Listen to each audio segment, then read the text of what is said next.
کچھ ان میں جو اللہ تعالیٰ نے اس وقت اور قیامت تک رہنے والی ہدایت کے طور پہ نئی کچھ باتیں یا کچھ اور شامل کرنا چاہا تو وہ سب کچھ اس کتاب میں موجود ہے. تو اللہ تعالیٰ فرما رہا ہے کہ یہ اس لیے ہم نے یہ کتاب اسی طرح ہم نے آپ کی طرف یہ کتاب نازل کی ہے. تو جن لوگوں کو ہم نے پہلے اس سے کتاب دی تھی ان کا بھی فرض یہ ہے کہ وہ اس پر ایمان لائیں. یعنی اگر وہ اپنی کتاب پر ایمان رکھتے ہیں اور اس کو اللہ کی کتاب سمجھتے ہیں تو اب اس کتاب کے آنے کے بعد ان کو اس پر بھی ایمان رکھنا چاہیے اور اس کو اللہ کی کتاب مان کے آپ صلی اللہ علیہ وسلم پر ایمان لا کے مسلمان ہو جانا چاہیے. تو اور ان مشرکین ومن ہؤلاء من یؤمن بہ، اور ان سے یعنی مشرکین مکہ میں سے بھی بہت سے لوگ اس پر ایمان لا رہے ہیں. یعنی تم تو اہل کتاب ہو کر اس کا سچائی کو جانتے پوچھتے بھی اس پہ ایمان نہیں لا رہے، جبکہ مشرکین میں سے بہت سے لوگ ایمان لا رہے ہیں اور ہماری آیات کا اللہ تعالیٰ فرما رہے ہیں انکار نہیں کرتے سوائے ان لوگوں کے جو کفر پر اڑ گئے. اور اے نبی صلی اللہ علیہ وسلم، آپ تو اس سے پہلے کوئی کتاب نہیں پڑھتے تھے اور نہ ہی اپنے داہنے ہاتھ سے اسے لکھتے تھے. اگر ایسا ہوتا تب تو یہ جھٹلانے والے ضرور شک کرتے. یعنی اس سے پہلے آپ صلی اللہ علیہ وسلم امی تھے تو لکھنا اور پڑھنا نہیں جانتے تھے. تو اگر آپ اس سے پہلے اللہ تعالیٰ فرما رہا ہے کہ قرآن کے نازل ہونے سے پہلے آپ نے تو کوئی اور کتابیں تو ان کو نہیں پڑھ کر سنائی تھی نا، اور نہ کبھی انہوں نے دیکھا کہ آپ کوئی کتاب لکھ رہے ہیں، کیونکہ آپ کو لکھنا پڑھنا آپ نے نہیں سیکھا تھا. تو اگر آپ ایسا ہوتا تو پھر تو اور زیادہ ان کے شک میں اور اضافہ ہو جاتا. پھر تو چلو یہ بات کہتے تو ایک ان کی بات میں کوئی یہ تھا کہ بھئی انہوں نے پہلے کچھ کتابیں لکھتے یا پڑھتے دیکھا تھا تو یہ بھی اب ایک نئی کتاب لے کر آئیں تو اس کو بھی یہ نہیں مان رہے. لیکن جب اس سے پہلے ایسا کچھ نہیں تھا تو پھر کس طرح سے یہ الزام، جیسے کہ ہوتا ہے نا کہ بھئی ایک رائٹر ہے، اس نے پہلے ایک کتاب لکھی، دوسری لکھی، پھر آہستہ آہستہ وہ اتنا ماہر ہو گیا اور کہ کوئی بہت ہی اس نے زبردست قسم کا کوئی ناول لکھ پا رہا اور پھر اس کی بڑی واہ واہ ہونے لگی. تو ایسا ہو سکتا تھا کہ بھئی اگر آپ اس سے پہلے بھی لکھتے رہتے تو یہ آپ پہ یہ والا شک کیا جا سکتا تھا. بلکہ یہ تو روشن آیات ہیں ان لوگوں کے سینوں میں جنہیں علم دیا گیا. یعنی پچھلی جو الہامی کتابوں کا علم رکھنے والے لوگ تھے وہ قرآن کی ان روشن واضح جو آیات تھی نا ان کو خوب پہچانتے تھے. پہچان لیا تھا انہوں نے کہ یہ اللہ کے ہی الفاظ ہیں، اللہ کی ہی آیات ہیں اور ہماری آیات کا انکار نہیں کرتے مگر وہی لوگ جو ظالم ہیں. اور وہ کہتے ہیں کہ کیوں نہیں نازل کی گئی ان پر نشانیاں ان کے رب کی طرف سے. یعنی آپ صلی اللہ علیہ وسلم پر کوئی نشانیاں یا کوئی معجزات کیوں نہیں دیے گئے. بار بار دیکھیں قرآن میں یہ ان کے مطالبات جو ہیں یہ بتائے جا رہے ہیں کہ یہ بار بار یہ تکرار کرتے تھے کہ ان کے اوپر کوئی معجزہ کیوں نہیں ان کو دیا گیا. آپ کہیے کہ نشانیاں قل انما الآیات عند اللہ، نشانیاں تو اس کے اختیارات تو اللہ ہی کے پاس ہیں. اللہ کے پاس ہیں، وہ جس کے اوپر چاہے اور جب چاہے جتنا چاہے وہ اپنے کوئی معجزہ دے یا کوئی اور نشانی دکھا دے.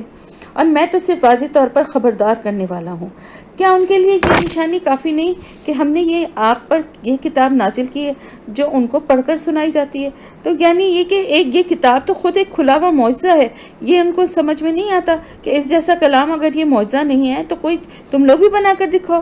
بار بار اس بات کا چیلنج لوگوں کو کیا گیا نا، لیکن کوئی ایک آیت بھی بنا کے نہ لا سکا. تو یہی ایک معجزہ اس کتاب کا اللہ کی طرف سے ہونا جو ہے وہ سب سے پہلے ثابت کرتا ہے. یقیناً اس میں رحمت اور ذکر ہے،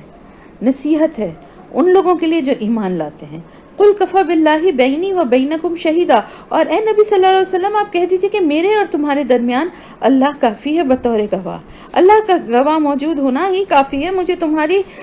کسی اس کی ضرورت نہیں ہے کہ تم مجھے صحیح یا غلط جو بھی تم کہتے ہو تم اگر ایمان لاؤ گے تو اپنے لیے لاؤ گے نا. میرے لیے تو اللہ کی گواہی کافی ہے کہ میں اپنا کام پورے ایمانداری سے کر رہا ہوں. وہ جانتا ہے جو کچھ آسمانوں اور زمین میں ہے. اور وہ لوگ جو باطل پر ایمان رکھتے ہیں اور اللہ کا کفر کرتے ہیں یقیناً وہی خسارہ پانے والے ہیں. وَيَسْتَعْجِلُونَكَ بِالْعَذَابِ وَلَوْلَا أَجَلٌ مُّسَمًّى لَجَاءَهُمُ الْعَذَابُ. یہ لوگ جلدی مچا رہے ہیں عذاب کی. اللہ تعالیٰ فرما رہے جلدی مانگتے تھے نا کہ کیوں نہیں آ رہا ہم پر عذاب، کیوں نہیں آ رہا. اللہ تعالیٰ فرما رہے کہ یہ لوگ جلدی مچا رہے ہیں عذاب کی، اور اگر پہلے سے اللہ نے ایک وقت معین طے نہ کر دیا ہوتا تو ان پر ضرور عذاب آ چکا ہوتا. وَلَيَأْتِيَنَّهُمْ بَغْتَةً وَهُمْ لَا يَشْعُرُونَ، اور وہ ان پر اچانک آ جائے گا اور انہیں پتہ بھی نہیں چلے گا. اللہ کا عذاب ایسا ہی ہوتا ہے. یہ لوگ عذاب کے لیے جلدی مچا رہے ہیں. یعنی دوبارہ اللہ تعالیٰ نے فرمایا کہ یہ لوگ ایک تو دنیا میں یہ کہ ان کے اوپر اچانک ایسے آئے گا کہ ان کو اس کا احساس ہی نہ ہوگا، شعور ہی نہیں ہوگا. اور پھر اللہ تعالیٰ فرما رہے ہیں کہ یہ لوگ عذاب کے لیے جلدی مچا رہے ہیں، حالانکہ جہنم ان کا گھیرا کیے ہوئے، ان کا احاطہ کیے ہوئے، ان کو نظر نہیں آ رہا۔ اللہ تعالیٰ کے اس آیت کا مطلب یہ ہے کہ جہنم نے ان کو گھیرے میں لیا ہوا ہے، ان کو نظر نہیں آ رہا ہے، ان کی چاروں طرف آگ کے شعلے ہیں جس نے ان کو گھیر لیا ہے۔ اور یہ ایسے ہی ہے بالکل کہ جب فوج کسی کوئی شہر جو ہے وہ قلعوں میں بند ہوتے ہیں، پہلے جیسے ہوتا تھا، آپ نے اکثر دیکھا ہوگا کہ کس طرح سے فصیلیں ہوتی تھی جن پہ فوجی ہوتے تھے جو حفاظت کر رہے ہوتے تھے، اور بڑا پھاٹک بند ہوتا تھا اور اس کے اندر کوئی داخل نہیں ہو سکتا تھا۔ تو اس کو فتح کرنے کے لیے کیا ہوتا تھا کہ اس شہر کا چاروں طرف سے پہلے محاصرہ کر لیا جاتا تھا، لیکن شہر کے رہنے والوں کو خبر ہی نہیں کہ ان کا محاصرہ ہو چکا ہے۔ بالکل ایسے ہی ان کافروں کو پتہ ہی نہیں ہے کہ یہ چاروں طرف سے آگ کے حصار میں ہیں۔ جس دن عذاب ڈھانپ لے گا انہیں اوپر سے بھی، ومن تحت ارجلہم، اور ان کے قدموں کے نیچے سے بھی، وَيَقُولُ ذُوقُوا مَا كُنتُمْ تَعْمَلُونَ، اور کہا جائے گا اب چکھو مزہ اپنی ان کاموں کا جو تم کرتے رہے ہو۔ یا عبادی الذین آمنوا، اے میرے وہ بندو جو ایمان لائے ہو،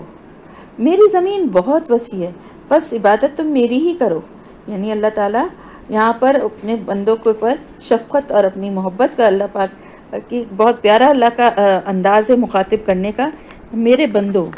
یعنی اس میں کتنی اپنائیت اور ایک محبت ہے کہ میرے لیے تم جو تکلیفیں اٹھا رہے ہو، تو میرے بندو میری زمین بہت وسیع ہے، تو تم میری عبادت کرتے رہو، میری ہی عبادت پہ، یعنی اس سے منہ نہ موڑو۔ میں تمہارے لیے اور کوئی زمین میں اور بہت سی جگہیں تم جہاں جاؤ گے میں تمہیں وہاں پہ تمہارے لیے آسانی اور تمہارے لیے راستے نئے نئے بنا دوں گا۔ تو دیکھیں کہ یہاں ایسا ہی ہوا تھا نا کہ حبشہ اور پھر مدینے میں جو ہجرت ہوئی اس کے ذریعے مسلمانوں کو لیے کتنا اچھے اللہ تعالیٰ نے حالات بنا دیے اور کتنی ان کے لیے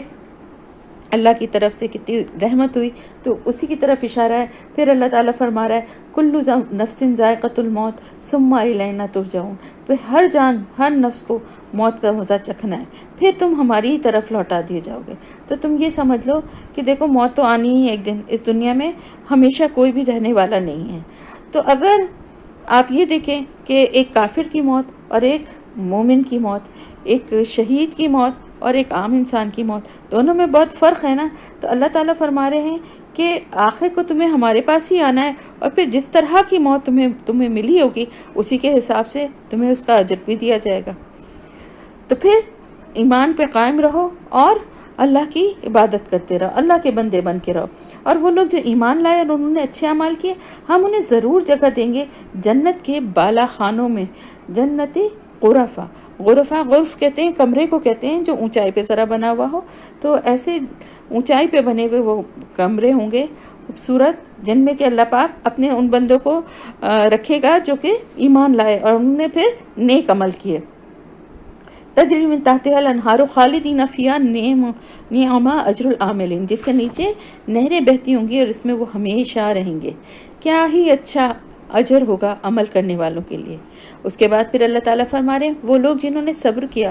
اور وہ اپنے رب پر توکل کرتے ہیں، یعنی اللہ کے راستے پہ چلتے ہوئے جو تکلیفیں، جو مشکلات آتی ہیں ان پہ صبر بھی کرتے ہیں، اور پھر اللہ کے اوپر توکل بھی کرتے ہیں کہ اللہ تعالیٰ ہی ہمیں اس سے نکالنے والا ہے، اللہ کی مدد ہی ہمارے لیے ضرور آئے گی۔ تو اللہ تعالیٰ فرما رہا ہے کہ یہ وہ لوگ ہیں، یہ ان کی نشانی ہے۔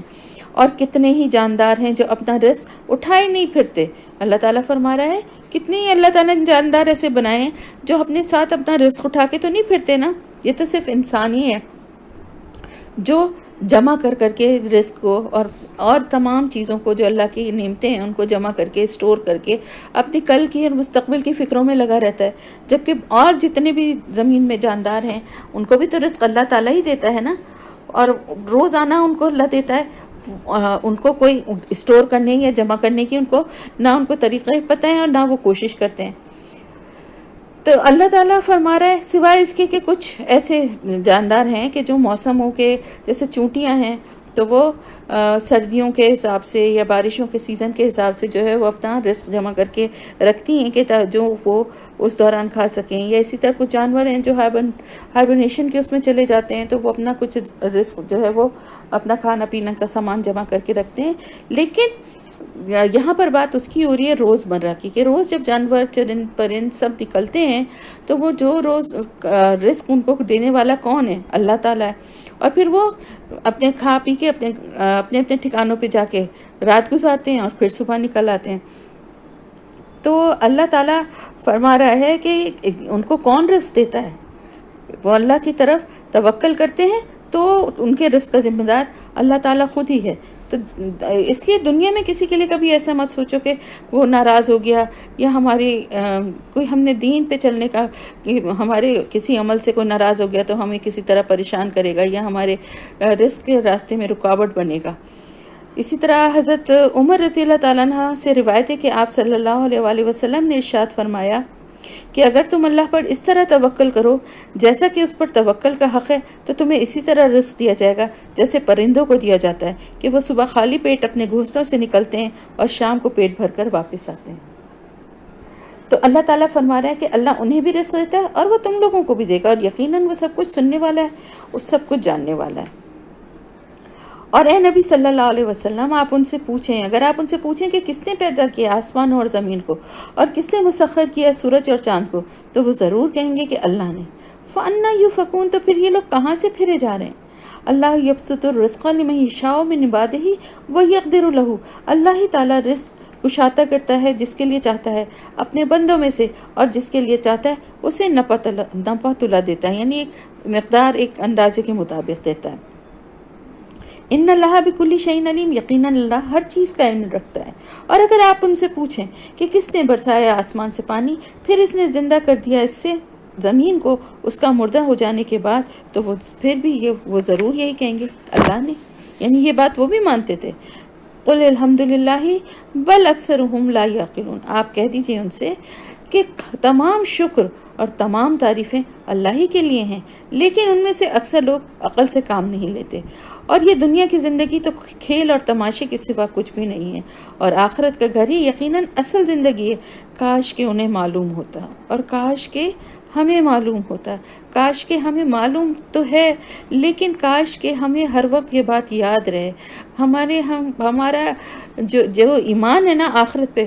وہ ہر وقت ہمیں ہمارے اندر ایک الارم کی طرح ہر وقت بجتا رہے، اور ہمیں یہ احساس دلاتا رہے کہ اس دنیا کی ہر چیز فانی ہے اور ختم ہو جانے والی ہے، اور آخرت کا گھر سب سے بہتر ہے۔ جس کو آخرت میں جنت کا ٹھکانہ اللہ کی طرف سے مل گیا تو وہ فائدہ اٹھانے والا، حقیقی فلاح پانے والا ہے۔ کاش کہ وہ یہ جانتے، کاش کہ انہیں یہ علم ہوتا۔ تو کافروں کے لیے خاص طور سے یہ بات اس لیے کہ وہ ان کو تو اس کا علم ہی نہیں ہے کہ ایمان لانے کے بعد کیا کیا اللہ کی طرف سے انعامات ہیں مومنوں کے لیے۔ اور جب یہ لوگ سوار ہوتے ہیں کشتی میں تو پکارتے ہیں اللہ کو اس کے لیے اطاعت کو خالص کرتے ہوئے، اور پھر جب وہ انہیں نجات دے دیتا ہے، یعنی کشتی میں تو ایسا ہوتا ہے نا کہ بعض دفعہ ہوا کے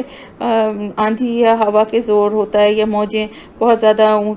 طوفان آ رہا ہوتا ہے، تو پھر یہ اللہ کو پکارتے ہیں اور اس کے لیے اپنے دین کو خالص کر لیتے ہیں کہ ہم اسی کے اطاعت گزار ہیں۔ پھر جب وہ انہیں نجات دے دیتا ہے خشکی کی طرف، تو پھر وہ شرک کرنے لگتے ہیں۔ لیکفروا بما آتیناہم، تاکہ وہ ناشکری کریں ان نعمتوں کی جو ہم نے انہیں عطا کر رکھی ہیں، اور تاکہ مزے اڑا لیں، تو عنقریب انہیں معلوم ہو جائے گا۔ یعنی دیکھیں ولی یتمتعوا، کہ تاکہ وہ فائدے یا مزے اٹھا لیں، پھر عنقریب انہیں معلوم ہو جائے گا۔ کیا یہ لوگ دیکھتے نہیں کہ ہم نے حرم کو امن کی جگہ بنا دیا ہے؟ وَيَتَخَطَّفُ النَّاسُ مِنْ حَوْلِهِمْ، اور لوگ اچک لیے جاتے ہیں ان کے ارد گرد سے۔ یعنی کہ اللہ نے حدود حرم کو امن کی جگہ بنا کے رکھی ہے، جس کی برکت سے یہ لوگ فائدہ اٹھا رہے ہیں، جبکہ پورے عرب میں تو امن و امان نام کی کوئی چیز کہیں تھی ہی نہیں۔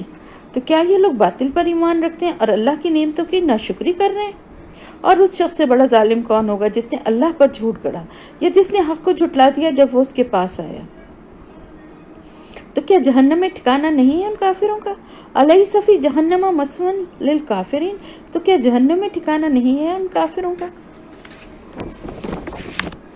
اور جو لوگ ہماری راہ میں جد و جہد کریں گے، ہم ضرور ان کی رہنمائی کریں گے اپنے راستوں کی طرف۔ اللہ پاک فرمانا ہے جو کوشش کریں گے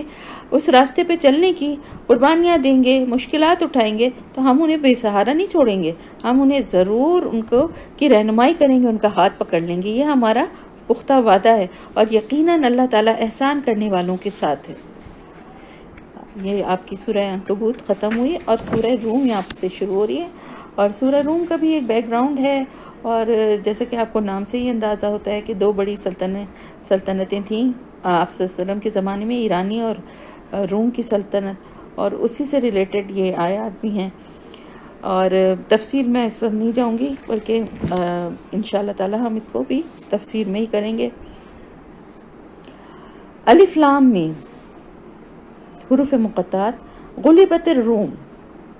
فی ادنى الارض وهم من بعد غلبهم سیغلبون. رومی مغلوب ہو گئے. غلبت الروم، رومی مغلوب ہو گئے قریب کی سرزمین میں، اور وہ اپنی اس مغلوبیت کے بعد ان قریب غالب آ جائیں گے. فی بضع سنین، چند سالوں میں.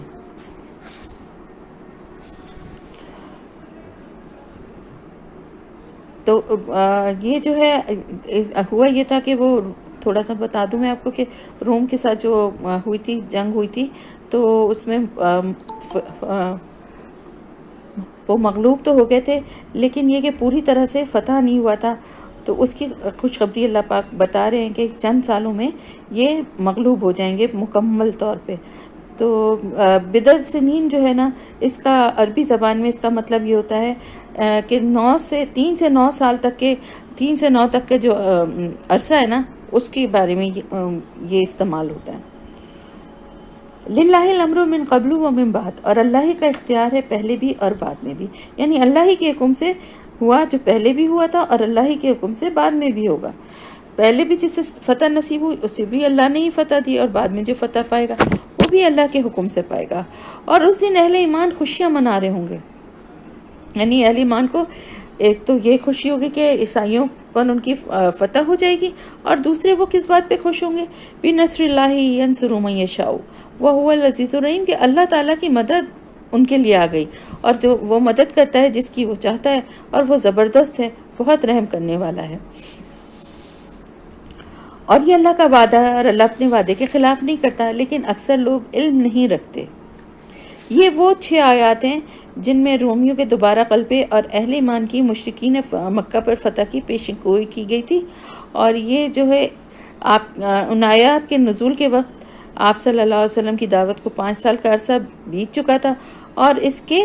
ٹھیک 9 برس بعد اس پیشن گوئی کے عین مطابق رومی بھی ایرانیوں پر غالب آ گئے، اور غزوہ بدر میں مسلمانوں کی بھی اللہ کی مدد سے فتح نصیب ہو. یہ لوگ دنیا کی زندگی کے بھی صرف ظاہر کو جانتے ہیں، اور وہ آخرت سے بالکل ہی غافل ہیں. کیا یہ لوگ اپنی ذات میں غور نہیں کرتے؟ ما خلق اللہ السماوات والارض وما بینہما الا بالحق واجل مسمى، اور نہیں پیدا کیا اللہ نے آسمانوں اور زمین کو اور جو کچھ ان دونوں کے درمیان ہے مگر حق کے ساتھ، اور ایک مقررہ وقت تک کے لیے. اور یقیناً بہت سے لوگ اپنے رب سے ملاقات کے انکاری ہیں. کیا نہیں یہ لوگ دیکھتے؟ کیا نہیں یہ لوگ چلے پھرے؟ اولم یسیروا، کیا نہیں یہ لوگ چلے پھرے فی الارض، زمین میں، فینظروا کیف کان عاقبۃ الذین من قبلہم، کہ وہ دیکھتے کہ کیسا انجام ہوا ان لوگوں کا جو ان سے پہلے تھے. وہ قوت میں ان سے کہیں زیادہ تھے، اور انہوں نے زمین کو کاشت کیا تھا، اسے آباد کیا تھا اس سے کہیں بڑھ کر جو آج انہوں نے آباد کیا ہے. وجاءتہم رسولہم بالبینات، اور ان کے پاس بھی ان کے رسول آئے تھے کھلی نشانیاں لے کر. تو اللہ تعالیٰ فما کان اللہ، تو اللہ تعالیٰ نہیں ہے ان پر ظلم کرنے والا، بلکہ انہوں نے خود ہی اپنی جانوں پر ظلم کیا تھا. پھر ان لوگوں کا انجام جنہوں نے برے کاموں کا راستہ اختیار کیا تھا بہت ہی برا ہوا. پھر اللہ تعالیٰ فرما رہے ان کذبوا بآیات اللہ وکانوا بہا یستہزئون، اور یہ اس وجہ سے بھی تھا کہ انہوں نے اللہ کی آیات کو جھٹلایا اور وہ ان کا مذاق اڑاتے رہے. اللہ یبدأ الخلق ثم یعیدہ، اللہ پہلی دفعہ بھی اللہ ہی پیدا کرتا ہے اور وہی اسے دوبارہ پیدا کرے گا. بار بار دیکھیں اب ان صورتوں میں بار بار اللہ پاک کے اختیارات، اللہ کی قدرت، اور خاص طور سے اس بات کے اوپر کیونکہ مکے کے لوگ اس چیز کو نہیں مانتے تھے، تو بار بار یہ بات جو ہے اللہ تعالیٰ کی طرف سے بتائی جا رہی ہے کہ ایک دفعہ جس نے پہلی دفعہ پیدا کیا ہے وہی دوبارہ بھی پیدا کرے گا، دوبارہ بھی زندہ کرے گا، پھر اسی کی طرف تمہیں لوٹ کر جانا ہے.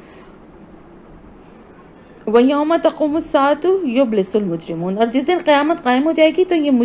مجرم اس دن مایوس ہو کر رہ جائیں گے، اور نہیں ہوں گے ان کے شریکوں میں سے کوئی بھی ان کے سفارش کرنے والے، اور وہ خود بھی اپنے شریکوں کا انکار کرنے والے ہوں گے۔ یعنی اس دن جو ہے نا، سب وہ جن کے ساتھ یہ شرک کرتے تھے اور جن کا یہ شرک جو کرنے والے تھے، دونوں سب آپس میں جو ہے ایک دوسرے کا انکار کرنے والے ہو جائیں گے، اور کسی بھی طرح سے کوئی کسی کی سفارش نہیں کرے گا۔ فَأَمَّا الَّذِينَ آمَنُوا وَعَمِلُوا الصَّالِحَاتِ فَهُمْ فِي رَوْضَةٍ يُحْبَرُونَ، تو وہ لوگ جو ایمان لے آئے اور جنہوں نے نیک عمل کیے تھے، وہ ایک باغ میں بڑے خوش رہیں گے، اللہ تعالیٰ کی طرف سے بڑے مسرور ہوں گے وہ۔ اور وہ لوگ جنہوں نے کفر کیا اور ہماری آیات کو جھٹلایا اور ہماری ملاقات کو بھی جھٹلایا، تو فَأُولَٰئِکَ فِی الْعَذَابِ مُحْضَرُونَ، تو وہ عذاب میں پکڑے ہوئے ہوں گے۔ فسبحان اللہ حین تمسون وحین تصبحون، تو تم تسبیح کرو اللہ کی جب تم شام کرتے ہو اور جب تم صبح کرتے ہو، اور وَلَهُ الْحَمْدُ فِی السَّمَاوَاتِ وَالْأَرْضِ وَعَشِيًّا وَحِینَ تُظْہِرُونَ، اور اسی کے لیے تمام تعریفیں ہیں آسمانوں اور زمین میں، اور رات کو اور جب تم ظہر کرتے ہو۔ یخرج الحی من المیت، وہ نکالتا ہے زندہ کو مردے سے، وَیُخْرِجُ الْمَیِّتَ مِنَ الْحَیِّ، اور اسی طرح سے وہ نکالتا ہے مردہ کو زندے سے۔ یعنی زندہ سے مردہ اور مردے سے زندہ نکالنے والی ذات صرف اللہ کی ہی ہے۔ اس کی بہت ساری مثالیں ہیں، جس میں کہ یہ ہے کہ ایک جاندار ہوتا ہے، جیسے مرغی ہے، اب اس کا انڈا جب دیتی ہے تو وہ بظاہر بے جان ہے، تو اسی طرح زندہ سے مردہ اور مردہ سے زندہ کے برآمد ہونے کی زمین مردہ ہوتی ہے، اور اس میں سے کیسے زندہ جو ہیں وہ پودے پھوٹتے ہیں۔ تو اسی طرح بعض دفعہ ڈیلیوری کے وقت بھی آپ دیکھیں کہ ماں جو ہے وہ مر جاتی ہے، لیکن اس سے ایک زندہ وجود جو ہے وہ پیدا ہو جاتا ہے، اور بہت ساری مثالیں ہیں۔ اور وہ زندہ کرتا ہے زمین کو اس کے مردہ ہو جانے کے بعد، اور اسی طرح تمہیں بھی نکال لیا جائے گا۔ یعنی جس طرح سے مردہ زمین پہ پانی پڑتا ہے اور اس میں سے بظاہر وہ مردہ ہوتی ہے، لیکن اس میں سے کس طرح سے فصلیں اور دوسرے نباتات نکلنے لگتے ہیں، اسی طرح اللہ کے حکم سے تمہارے بھی تمام اعضاء اور سب چیزیں دوبارہ نکلیں گے، اور تم کہیں پہ بھی وہ خاک میں مل چکے ہوں، لیکن اللہ کے حکم سے وہ دوبارہ سے اللہ پاک ان کو اٹھائے گا، جمع کرے گا، اور اللہ کے حکم سے تم زندہ ہو کے کھڑے ہو جاؤ گے۔ اور اس کی نشانیوں میں سے ہے کہ اس نے تمہیں مٹی سے پیدا کیا، پھر تم انسان بن گئے اور زمین میں پھیل گئے، اور اس کی نشانیوں میں سے ہے کہ اس نے پیدا کیا تمہارے لیے تمہاری ہی قسم میں سے جوڑے، تاکہ تم ان سے سکون حاصل کر سکو، اور اس نے تمہارے درمیان محبت اور رحمت پیدا کر دی، یعنی رشتے بنائے،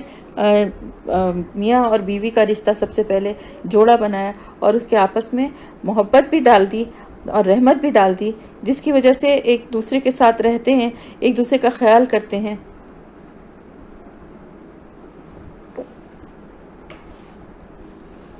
یقیناً اس میں نشانیاں ہیں ان لوگوں کے لیے جو غور و فکر کریں۔ اور اس کی نشانیوں میں سے ہے آسمانوں اور زمین کی تخلیق، اور تمہاری زبانوں اور تمہارے رنگوں کا فرق۔ یہ دیکھیں کتنی بڑی اللہ کی نشانیوں میں سے ایک نشانی ہے کہ آسمان کی تخلیق اور زمین کی تخلیق پہ پہلے تو غور کریں، پھر دیکھیں کہ پوری دنیا میں کتنے انسان ہیں اور ان کے درمیان کتنا ڈفرنس ہے، کلرز کے شیڈز مختلف ہیں، زبانیں مختلف ہیں، مختلف یعنی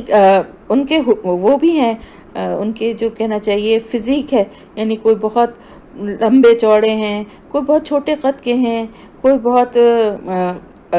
وائٹ ہے، یعنی کلر بہت ان کا کمپلیکشن بہت سفید اور ویسا ہے، کچھ کم ہیں، میڈیم اس پہ ہیں، کچھ بالکل سیاہ ہیں، مطلب مختلف اللہ کی قدرت کے یہ بھی رنگ ہے۔ جیسے پھولوں کے اوپر غور کرتے ہیں نا، طرح طرح کے پھول ہیں، ایسے انسان بھی اللہ کے باغ میں لگائے ہوئے پھول ہیں، تو ان کے اوپر بھی غور کریں کہ کتنی مختلف طرح کے، آپ دیکھیں کوئی پھول ایک سے نہیں ملتا دوسرا، ایک ہی پودے میں اگر آپ پھولوں پہ غور کریے نا تو کوئی پھول جو ہے نا وہ سیم دوسرے پھول کے جیسا نہیں ہوتا، بالکل اسی طرح کوئی انسان بھی دوسرے کی طرح نہیں ہوتا۔ یہ سب واضح نشانیاں ہیں اللہ کی، یقیناً اس میں نشانیاں ہیں ان لوگوں کے لیے جو علم رکھتے ہیں۔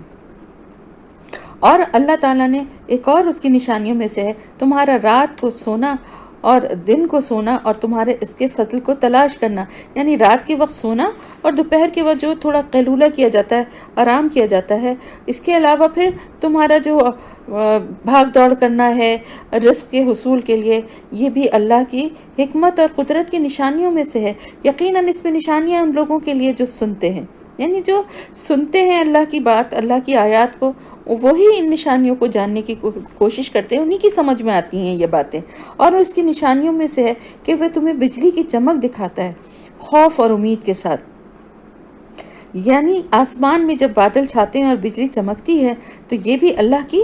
نشانیوں میں سے، قدرت کی نشانیوں میں سے ایک نشانی ہے، جس میں کیا خوف اور امید ہے۔ خوف ہوتا ہے کہ کہیں خدا نخواستہ بجلی نہ گر جائے، کوئی طوفان نہ آ جائے اتنا کہ جس سے کوئی تباہی ہو، اور جبکہ ساتھ ہی ساتھ امید کیا ہوتی ہے کہ باران رحمت ہوگا، بارش برسے گی، جس سے کہ پانی کی روانی ہوگی، فصلیں اچھی ہوں گی، اور تمام نباتات اور سب چیزیں، ہم بلکہ کہتے ہیں نا کہ زمین سے جو جراثیم اور جو چیزیں بیماریاں ہیں وہ بھی ختم ہوں گی، گرمی کی شدت بھی کم ہوگی، بہت ساری باتوں کی وجہ سے اس کو باران رحمت کہتے ہیں۔ اور وہ برساتا ہے آسمان سے پانی، پھر زندہ کرتا ہے اس کے ذریعے سے زمین کو اس کے مردہ ہو جانے کے بعد۔ یقیناً اس میں نشانیاں ہیں ان لوگوں کے لیے جو عقل سے کام لیں، اور اس کی نشانیوں میں سے ہے کہ آسمان اور زمین اس کے حکم سے قائم ہیں، جیسے اس نے حکم دیا ہے اسی طرح یہ نظام چل رہا ہے۔ پھر جب وہ تم پکارے گا ایک ہی بار زمین سے نکلنے کے لیے تو تم ایک دم فوراً نکل پڑو گے، جیسے ہی اللہ کی طرف سے قیامت کے دن بھی کن کہا جائے گا تو سب کا سب فوراً ہی فیکون ہو جائے گا، یعنی فوراً ہی سب کچھ ہو جائے گا جیسے ہی اللہ کہے گا، اور تم پورے نسل انسانی جو زمین کے اندر ہے وہ ایک دم نکل کے باہر اللہ کے حضور بھاگے گی، اللہ کے سامنے پیش ہونے کے لیے۔ اور اسی کا ہے جو کچھ ہے آسمانوں اور زمین میں، اور سب اسی کے حکم کے فرما بردار ہیں۔ اور وہی ہے جو پہلی بار پیدا کرتا ہے مخلوق کو، پھر اسے دوبارہ بھی پیدا کرے گا، اور وہ اس کے لیے زیادہ آسان ہے۔ دیکھیں بار بار یہ مثال اللہ تعالیٰ کی طرف سے دی جا رہی ہے کہ یہ اللہ کے لیے بہت آسان ہے۔ یہ لوگوں کو یہ ماننا اتنا مشکل کیوں لگ رہا ہے کہ جبکہ وہ ایک دفعہ پیدا کر چکا ہے، بنا چکا ہے، تو دوبارہ بھی بنا دے گا، دوبارہ بھی پیدا کر دے گا۔ اور اس کی شان بہت بلند ہے آسمانوں اور زمین میں، اور وہ بہت زبردست ہے، بہت حکمت والا ہے۔ ضرب لکم مثلا من انفسکم، وہ تمہارے لیے خود تمہارے اندر سے ایک مثال بیان کرتا ہے۔ هل لکم مما ملکت ایمانکم من شرکاء فیما رزقناکم فانتم فیہ سواء، بھلا وہ غلام اور لونڈیاں جو تمہاری ملکیت ہیں، کیا ان میں سے کچھ شریک بن جاتے ہیں اس مال و اسباب میں جو ہم نے تمہیں دیا ہے، اس طرح کہ وہ اور تم برابر ہو جاؤ۔ یعنی اگر آج کل تو خیر غلام اور لونڈیوں کا تو زمانہ نہیں رہا خریدنے کا، انسانوں کو خریدنے کا سسٹم، اللہ کا شکر الحمدللہ وہ سب چیزیں ختم ہو گئی ہیں، لیکن اب آپ غلام کو چھوڑ کے آپ ایک ویسی اپنے گھر میں کام کرنے والی اپنی میڈ، اپنی ماسی جو بھی ہے، اس کے بارے میں ذرا سوچیں کہ اللہ تعالیٰ فرما رہا ہے کیا اس میں سے تم ان کو شریک بنا دو گے؟ کیا آپ اپنے گھر میں کام کرنے والے، اپنے گھر کے کچرا اٹھانے والے، ان لوگوں کو آپ کہیں گے کہ بھائی میرے پاس جو کچھ ہے اس میں سے میں آدھا ہر چیز کو ان لوگوں کو بھی دے کے ان کو بھی اپنا شریک بناتا ہوں کہ جتنا میرے پاس ہے اتنا ہی ان کے پاس بھی ہو جائے؟ کیا ایسا کبھی کوئی کرتا ہے؟ یہ کتنا مشکل کام ہے نا، یہ کوئی بھی نہیں کرے گا، تو کہ وہ ہمارے برابر آ جائے۔ اللہ کی تقسیم ہے نا، اللہ نے کسی کو کم اور کسی کو زیادہ بنایا ہے، تو آپ نے کبھی یہ کوشش کی کیا جو کچھ آپ کے پاس ہے سب کچھ ان کو بھی اتنا ہی دے دیں اور وہ بھی آپ کے برابر ہی ہو جائیں؟ آپ بہت اچھا کریں گے، خیال کریں گے، مدد کریں گے، سب کچھ ہے، لیکن ایسا تو کوئی نہیں کرتا نا۔ تو اللہ تعالیٰ فرما رہا ہے کہ جب تم اس طرح کی بات تم سوچتے ہو اپنے مال اور اپنی ذات کے بارے میں، تو کہیں ایسا نہ ہو جائے، تو پھر سوچو کہ کیا ان کے بارے میں تم ایسے خدشات، کیا ایسی سوچیں رکھتے ہو جیسے تم اپنے بارے میں رکھتے ہو؟ کیا ایسا خوف رکھتے ہو جیسے اپنی فکر کرتے ہو، اپنے لیے پریشان ہوتے ہو، اپنے لیے جس طرح جن باتوں کا خوف رکھتے ہو، کیا ان کے لیے بھی اسی طرح سوچتے ہو، ویسی ہی دعائیں، ویسی ہی ان کے لیے پریشان ہوتے ہو؟ اسی طرح ہم اپنی آیات تفصیل سے بیان کرتے ہیں ان لوگوں کے لیے جو عقل رکھتے ہیں، یعنی جب تم لوگ انسان ہو کے ایک دوسرے انسان کو، اپنے غلاموں کو، اپنے کام کرنے والوں کو اپنے برابر بنانے کا، ان کو برابر بٹھانے کے بارے میں سوچ بھی نہیں سکتے، تو پھر تم یہ کیسے سوچ لیتے ہو کہ اللہ اپنی مخلوق میں سے کسی کو اپنے برابر بنا لے گا؟ تم لوگ خود بھی تسلیم کرتے ہو کہ سب سے بڑا ہمارا معبود جو ہے وہ اللہ ہی ہے، اور تمہارے بنائے ہوئے شریک جو ہیں وہ چھوٹے معبود ہیں،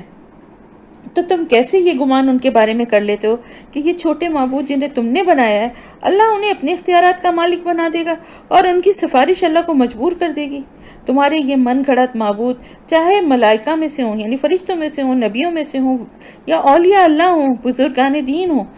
وہ سب کے سب اللہ کی مخلوق ہیں، اور اللہ کی مخلوق ہیں اور اللہ خالق ہے، تو مخلوق جو ہے وہ خالق کے برابر کیسے ہو سکتی ہے؟ کس طرح سے اللہ پاک اپنی مثالوں سے بات کو سمجھا رہے ہیں؟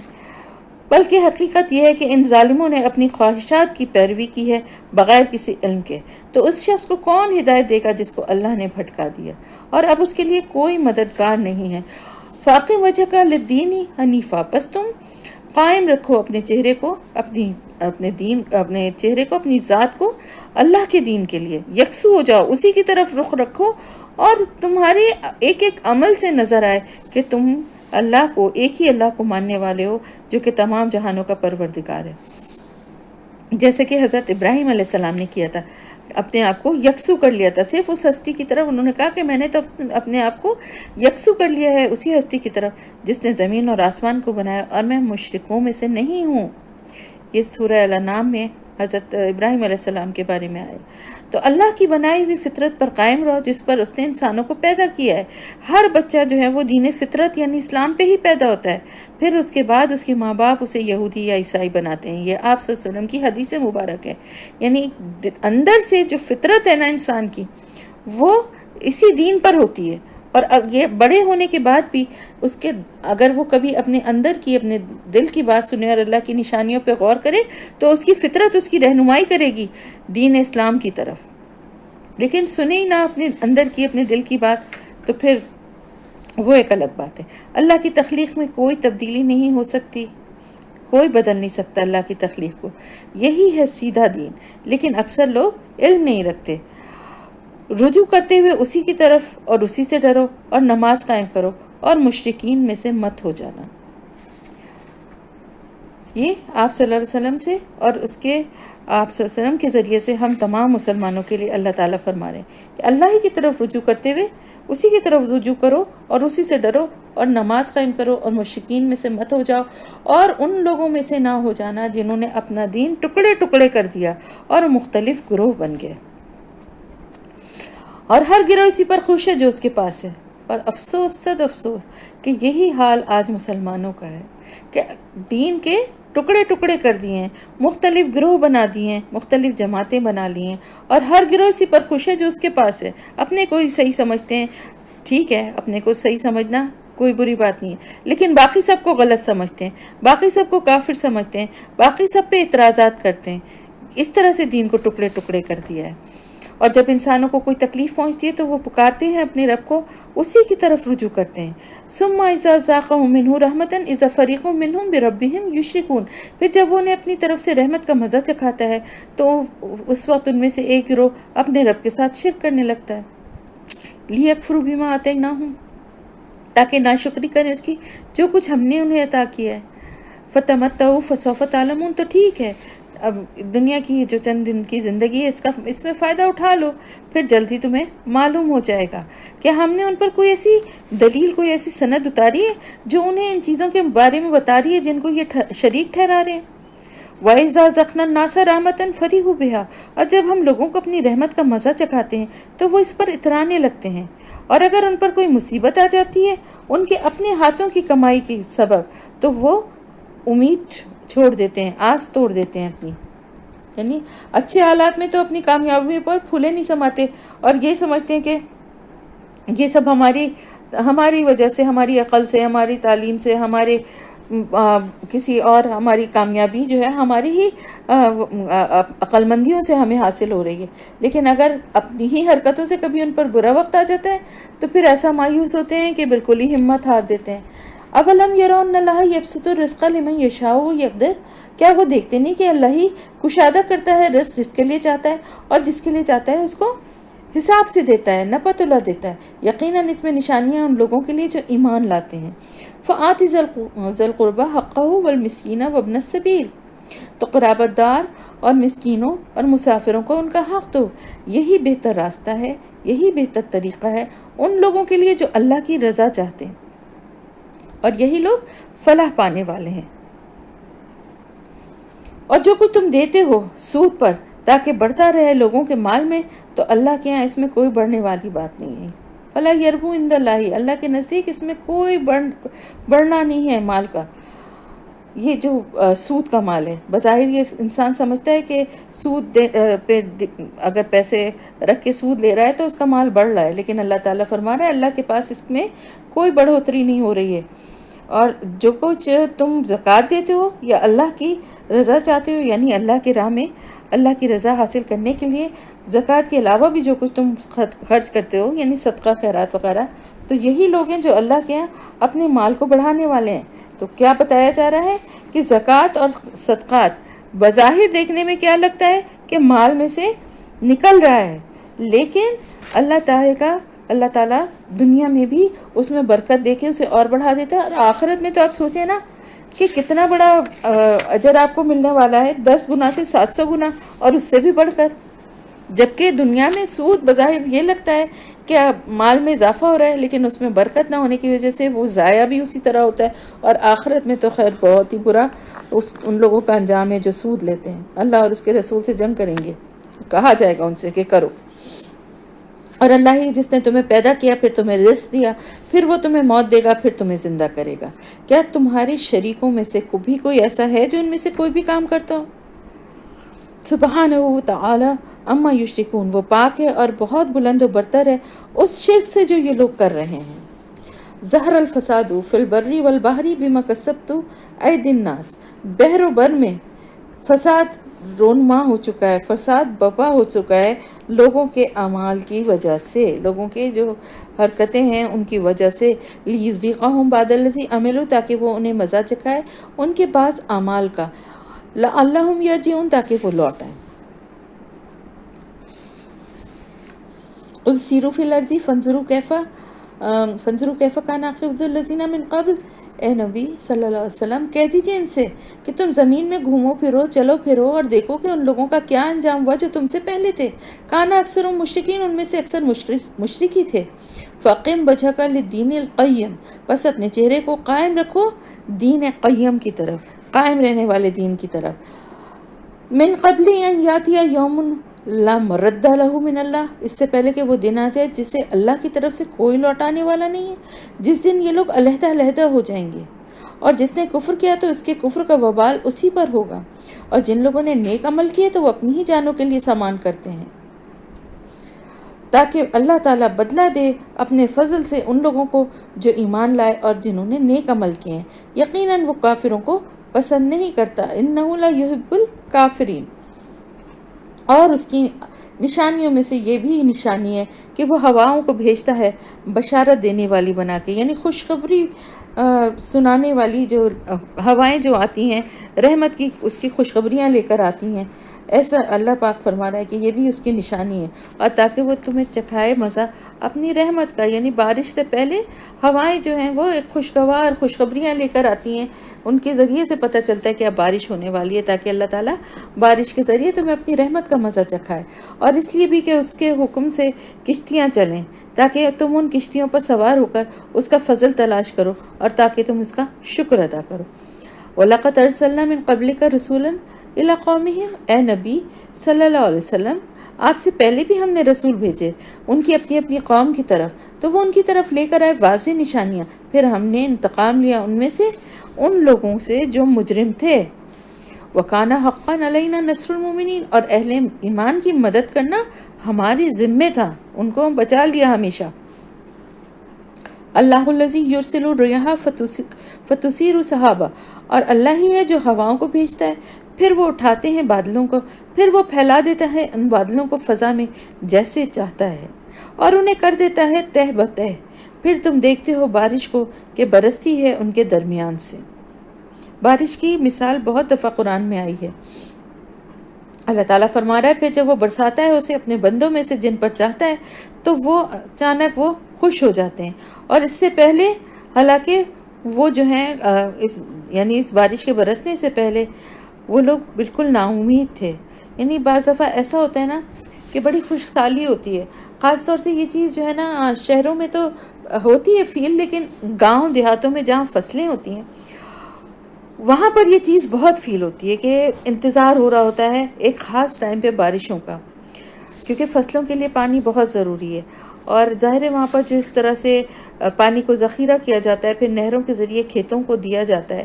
تو وہ ذخیرہ کم ہونے لگتا ہے، اور پانی کی کمی کی وجہ سے فصلیں جو ہیں وہ خشک ہونے لگتی ہیں، اور وہ سب کے سب جو ہیں اللہ کی طرف اور آسمان کی طرف جو ہے وہ دیکھتے ہیں کہ بارش بادلوں کا انتظار کرتے کرتے یہاں تک کہ بالکل ناامید ہونے لگتے ہیں کہ اچانک اللہ کی رحمت سے بادل آ جاتے ہیں، اور بارش جو ہوائیں جو ہیں بارش کی خوشخبری لے کے پہلے آتی ہیں، اور پھر بادلوں سے بارش شروع ہو جاتی، بادل آ جاتے ہیں۔ تو اللہ اس کیفیت کا یہاں پر اللہ پاک نقشہ کھینچ رہا ہے، اور تو دیکھو اللہ کی رحمت کے اثار کی طرف وہ کس طرح زندہ کر دیتا ہے زمین کو اس کے مردہ ہو جانے کے بعد۔ ان ذالک لمحی الموتیٰ وہو علی کل شیء قدیر، اور یقیناً وہی زندہ کرنے والا ہے مردوں کو بھی، اور یقیناً وہ ہر چیز پر قادر ہے۔ اور اگر ہم ایک ایسی ہوا بھیج دیں کہ جس کی وجہ سے وہ اسے زرد دیکھیں تو اس کے بعد وہ ناشکری کرنے لگتے ہیں، یعنی اگر کوئی ایسا جھکڑ یا ایسا جسے کہتے ہیں بگولا یا ایسی لو گرم ہوا چلے یا کچھ بہت ٹھنڈی ہوا ہو، دیکھیں بہت زیادہ ٹھنڈک سے بھی فصلیں خراب ہو جاتی ہیں، تو پھر یہ لوگ اللہ کی ناشکری کرنے لگتے ہیں کہ ہماری تو قسمت ہی پھوٹ گئی، اتنی مشکل سے جب بھی ہم ایسے یہ فصل لگاتے ہیں تو عین وقت پہ ہمارے ساتھ تو ہمیشہ ایسا ہی ہو جاتا ہے، ہمیں تو کبھی خوشی ملتی ہی نہیں ہے، اس طرح کی شکوے شکایت کرنے لگے۔ تو اے نبی صلی اللہ علیہ وسلم آپ مردوں کو نہیں سنا سکتے، اور نہ ہی آپ اپنی پکار بہروں کو سنا سکتے ہیں جبکہ وہ پیٹ پھیر کر جا رہے ہوں۔ یعنی ایک تو مردوں کو تو نہیں سنا سکتے، یہ جو اللہ کی کلام اللہ کی باتیں ہیں مرے ہوئے لوگ کیسے سنیں گے، اور وہ لوگ وہ انکار کرنے والے حق کا اللہ کے نزدیک مردوں میں سے ہیں، یعنی وہ نہیں زندہ ہوتے ہوئے بھی نہیں سن رہے تو مردہ ہیں، اور یا پھر ایسے بہرے کہ جو آپ کی طرف سے پیٹھ موڑ لیں، یعنی آپ کے سامنے ہو تو آپ اشاروں سے بھی سمجھانے کی کوشش کر سکتے ہیں، لیکن اگر وہ پیٹھ موڑ لیں گے تو پھر آپ کیسے ان کو اپنی آواز سنا سکتے ہیں یا اپنی بات سمجھا سکتے ہیں۔ وما انت بہاد العمی عن ضلالتہم، اور آپ نہیں ہدایت دے سکتے اندھوں کو ان کی گمراہی سے، یعنی ان کو اندھوں کو آپ بچا نہیں سکتے کہ وہ اپنی گمراہی سے باز آ جائیں، ان کو آپ راہ راست پر نہیں لا سکتے، آپ نہیں سنا سکتے مگر انہی کو جو ہماری آیات پر ایمان رکھتے ہیں اور وہ فرما بردار ہیں۔ اللہ الذی خلقکم من ضعف، اللہ ہی ہے جس نے تمہیں پیدا کیا کمزوری سے، یعنی جب بچے کی پیدائش ہوتی ہے انسان کے گھر میں تو آپ دیکھیں کہ وہ کتنا کمزور اور کتنا ناتواں ہوتا ہے، کیا کر سکتا ہے؟ کچھ کر سکتا ہے وہ؟ نہ تو وہ اپنے کچھ اپنی حاجت بتا سکتا ہے، نہ وہ چل پھر سکتا ہے، نہ وہ کسی کچھ اس کے جسم میں اتنی کوئی طاقت ہوتی ہے، ایک نازک کمزور سا ہوتا ہے۔ اللہ تعالیٰ اس وقت کا ہی ذکر فرما رہے ہیں، پھر اس نے طاقت عطا کی کمزوری کے بعد، یعنی پھر اللہ کی قدرت سے وہی بچہ جو ہے وہ کمزور سا جو تھا وہ بڑے ہو کے کڑیل جوان بن گیا، پھر طاقت کے بعد کمزوری اور بڑھاپا طاری کر دیا، یعنی پھر اس کے بعد ایک بار پھر کمزوری اور بڑھاپا آ گیا، بڑھاپے کی میں بھی ظاہر ہے سب چیزیں انسان کی جو ہیں وہ کمزور ہو جاتی ہیں اور بے بس ہو جاتا ہے وہ بہت حد تک، وہ پیدا کرتا ہے جو چاہتا ہے اور وہ سب کچھ جاننے والا بہت قدرت والا ہے، اور جس دن قیامت قائم ہوگی مجرم جو ہیں وہ قسمیں کھا کھا کر کہیں گے کہ وہ تو ایک گھڑی سے زیادہ نہیں ٹھہرے، وہ دنیا میں یا جو بھی عالم برزخ تھا اس میں ایک گھڑی سے زیادہ نہیں ٹھہرے، ہم تو بس گئے اور آ گئے ہیں۔ اس طرح وہ دنیا میں بھی الٹے پھرائے جاتے ہیں، یعنی جس طرح وہ قیامت کے دن اپنی زندگی کے بارے میں یہ بات کہیں گے، اسی طرح یعنی وہاں پر دنیا میں بھی ان کی سوچ جو ہے وہ ایسی ہی عقل سے اور اس سے دور ہے۔ وقال الذین اوتوا العلم والایمان لقد لبثتم فی کتاب اللہ الی یوم البعث، اور اس وقت کہیں گے وہ لوگ جنہیں علم اور ایمان عطا کیا گیا تھا کہ تم ٹھہرے ہو اللہ کے فیصلے کے مطابق دوبارہ اٹھنے کے دن تک. اہل علم یعنی جو تھے ہوں گے جو وہ کہیں گے کہ تم کیسی بیوقوفی کی تم لوگ باتیں کر رہے ہو جسے وہ ایک گھڑی کہہ رہے ہو. تو وہ تو ظاہر عالم و برزخ کا ایک طویل عرصہ تھا، کیونکہ ظاہر اس میں تو ہزاروں سال بھی وہ ہو سکتا ہے نا، کسی کو کوئی کب کس زمانے میں مرا اس کے بعد تو ہزاروں سال بھی ہو سکتے ہیں، اور کب ان کو اٹھایا جائے گا یہ بھی اللہ کو ہی پتہ ہے. تو جب تک اللہ کا فیصلہ اور حکم نہیں آئے گا اس وقت تک وہ عالم برزخ میں ہی رہیں گے. تو یہ ہے یوم بعث. لیکن تم لوگ تو علم ہی نہیں رکھتے. تو آج کے دن کچھ فائدہ نہیں پہنچائے گی ظالم لوگوں کو ان کی معذرت. زندگی بھر گناہ کرتے رہے، سب پہ ظلم اور زیادتی کرتے رہے، اور قیامت کے دن بہانے بنا رہے ہیں، معذرتیں پیش کر رہے ہیں، رو رو کے جھوٹی معافیاں مانگ رہے ہیں، اور نہ ہی انہیں توبہ کا موقع دیا جائے گا. دنیا میں ہر شخص کے لیے جب تک کہ اس کا غرغرہ جو گلے میں جو ایک سانس روح نکلنے کی جو وہ آواز ہے، جب تک وہ نہ ہو اس وقت تک اس کی توبہ اور اس کی دعا قبول ہوتی ہے. توبہ کا دروازہ کھلا رہتا ہے. دنیا کی زندگی میں تو اس موقع سے فائدہ اٹھایا نہیں، اور اب قیامت کے دن انہیں یہ موقع ملے گا نہیں، اللہ دے گا ہی نہیں انہیں. اور ہم نے تو لوگوں کے لیے قرآن میں ہر طرح کی مثالیں بیان کر دی ہیں. اور اگر آپ لے آئیں ان کے پاس کوئی بھی نشانی تو کہیں گے وہ لوگ جنہوں نے کفر کیا کہ تم لوگ تو نہیں ہو، تم لوگ مگر جھوٹ کرنے والے ہو. اسی طرح اللہ مہر لگا دیا کرتا ہے ان لوگوں کے دلوں پر جو علم نہیں رکھتے. تو آپ صلی اللہ علیہ وسلم کے لیے اللہ تعالیٰ فرما رہے ہیں کہ آپ صبر کیجئے، بے شک اللہ کا وعدہ سچا ہے. وَلَا يَسْتَخِفَنَّكَ الَّذِينَ لَا يُوقِنُونَ، اور آپ کو ہرگز ہلکا نہیں پائیں گے وہ لوگ جو یقین نہیں رکھتے. تو یہاں پر سورہ روم بھی ختم ہو گئی اور سورہ لقمان شروع ہوئی ہے. سورہ لقمان کی آیات کے بارے میں کہا جاتا ہے کہ ابتدائی آیات جو ہیں ابھی آپ پڑھیں گے تو آپ کو اندازہ بھی ہوگا سورہ بقرہ کی آیات سے بہت ملتی جلتی ہیں. اور ایک لقمان جو تھے وہ ایک نیک اور بہت کوئی بزرگ انسان تھے جن کی نصیحتوں سے اندازہ ہوتا ہے، اور ان کا نصیحتیں کرنے کا انداز ایسا تھا اللہ تعالیٰ کو پسند آیا کہ ان کو قرآن میں ان کے بات کو اور ان کے قصے کو، قصہ کیا ہے ان کی کچھ نصیحتیں جو انہوں نے اپنے بیٹے کو کی. الف لام میم حروف مقطعات ہیں. تلک آیات الکتاب الحکیم، یہ حکمت بھری کتاب کی آیات ہیں. اسی طرح کی آیت سورہ بقرہ میں بھی ہیں. ہدی و رحمت للمحسنین، ہدایت اور رحمت ہیں محسنین کے لیے. الذین یقیمون الصلاۃ، جو نماز قائم کرتے ہیں، ویؤتون الزکوٰۃ، اور زکوٰۃ دیتے ہیں، وہم بالآخرۃ ہم یوقنون، اور آخرت پر پختہ یقین رکھتے ہیں یہ وہ لوگ ہیں. اولئک علی ھدی من ربہم واولئک هم المفلحون، یہی لوگ اپنے رب کی طرف سے ہدایت پر ہیں اور یہی لوگ فلاح پانے والے ہیں. اور لوگوں میں سے کچھ ایسے بھی ہیں جو کھیل تماشے کی چیزیں خریدتے ہیں تاکہ گمراہ کریں لوگوں کو اللہ کے راستے سے بغیر علم کے، اور اس کو مذاق بنا لیں. اور جب اسے سنائی جاتی ہے ہماری آیت تو وہ پیٹھ موڑ کر چل دیتا ہے استکبار کرتے ہوئے، یعنی تکبر بھی کرتا ہے اور پیٹھ موڑ کے چل دیتا ہے، جیسے کہ انہوں نے اسے سنا ہی نہیں ہے، گویا ان کے کانوں میں بوجھ ہے. تو اے نبی صلی اللہ علیہ وسلم، آپ اس شخص کو دردناک عذاب کی بشارت دے دیجئے. یقیناً وہ لوگ جو ایمان لائے اور جنہوں نے نیک عمل کیا ان کے لیے نعمتوں بھرے باغات ہیں، وہ ان میں ہمیشہ رہیں گے. یہ اللہ کا وعدہ ہے جو سچا ہے اور وہ زبردست ہے، حکمت والا ہے. اسی نے آسمانوں کو تخلیق کیا اور پھر ایسے بغیر ایسے ستونوں کے جنہیں تم دیکھ نہیں سکتے.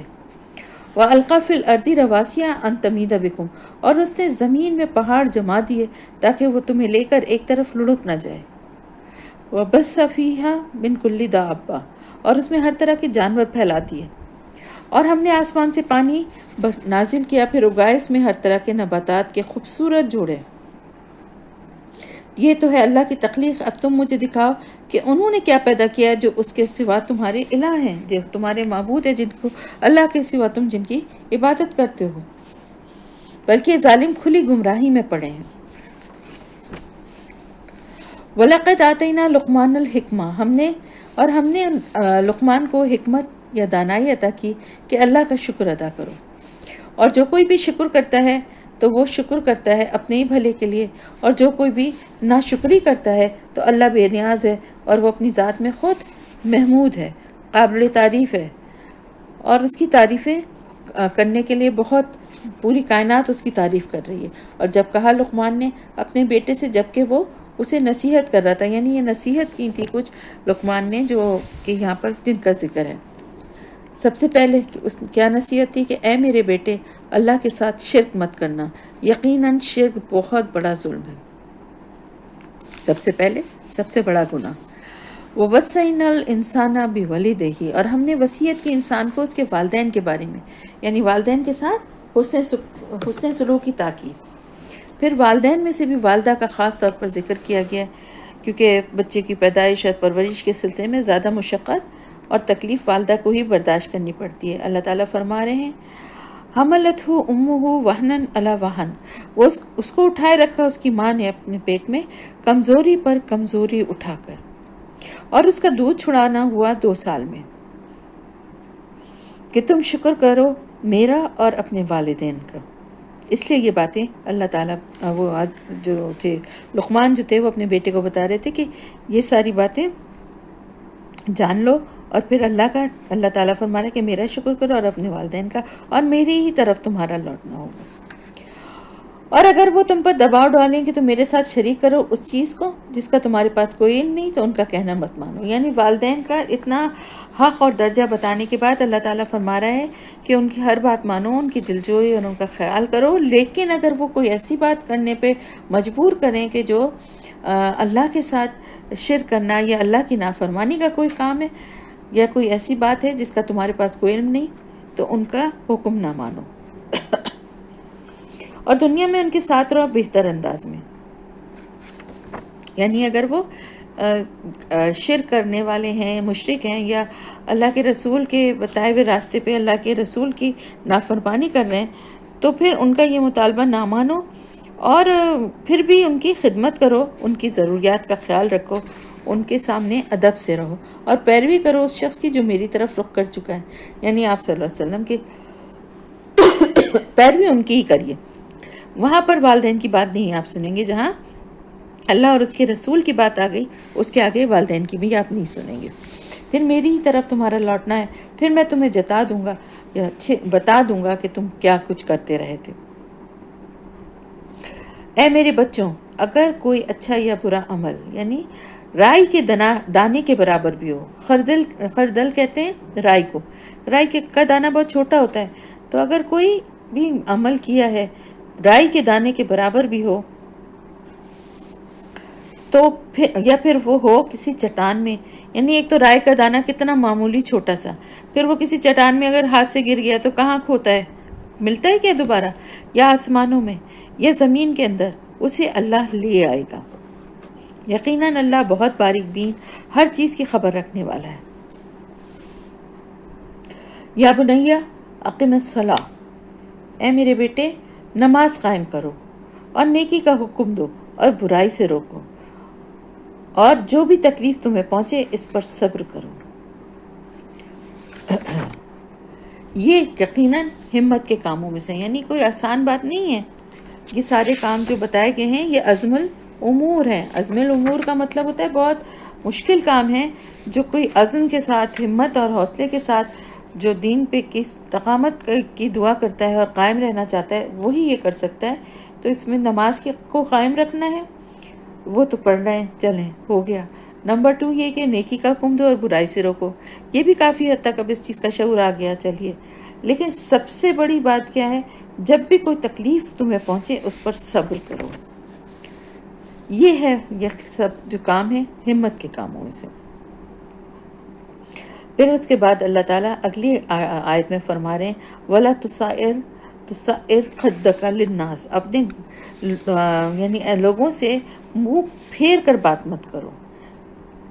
یعنی بے رخی نہ دکھاؤ لوگوں کو، غرور اور تکبر سے ان سے بات نہ کرو، زمین میں اکڑ کر مت چلو۔ یقیناً اللہ ہر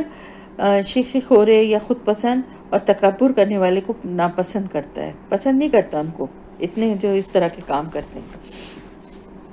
اور اپنی چال میں میانہ روی اختیار کرو، یعنی بہت زور زور سے پاؤں مار کے اور بہت اس طرح سے بھی نہ چلو، اور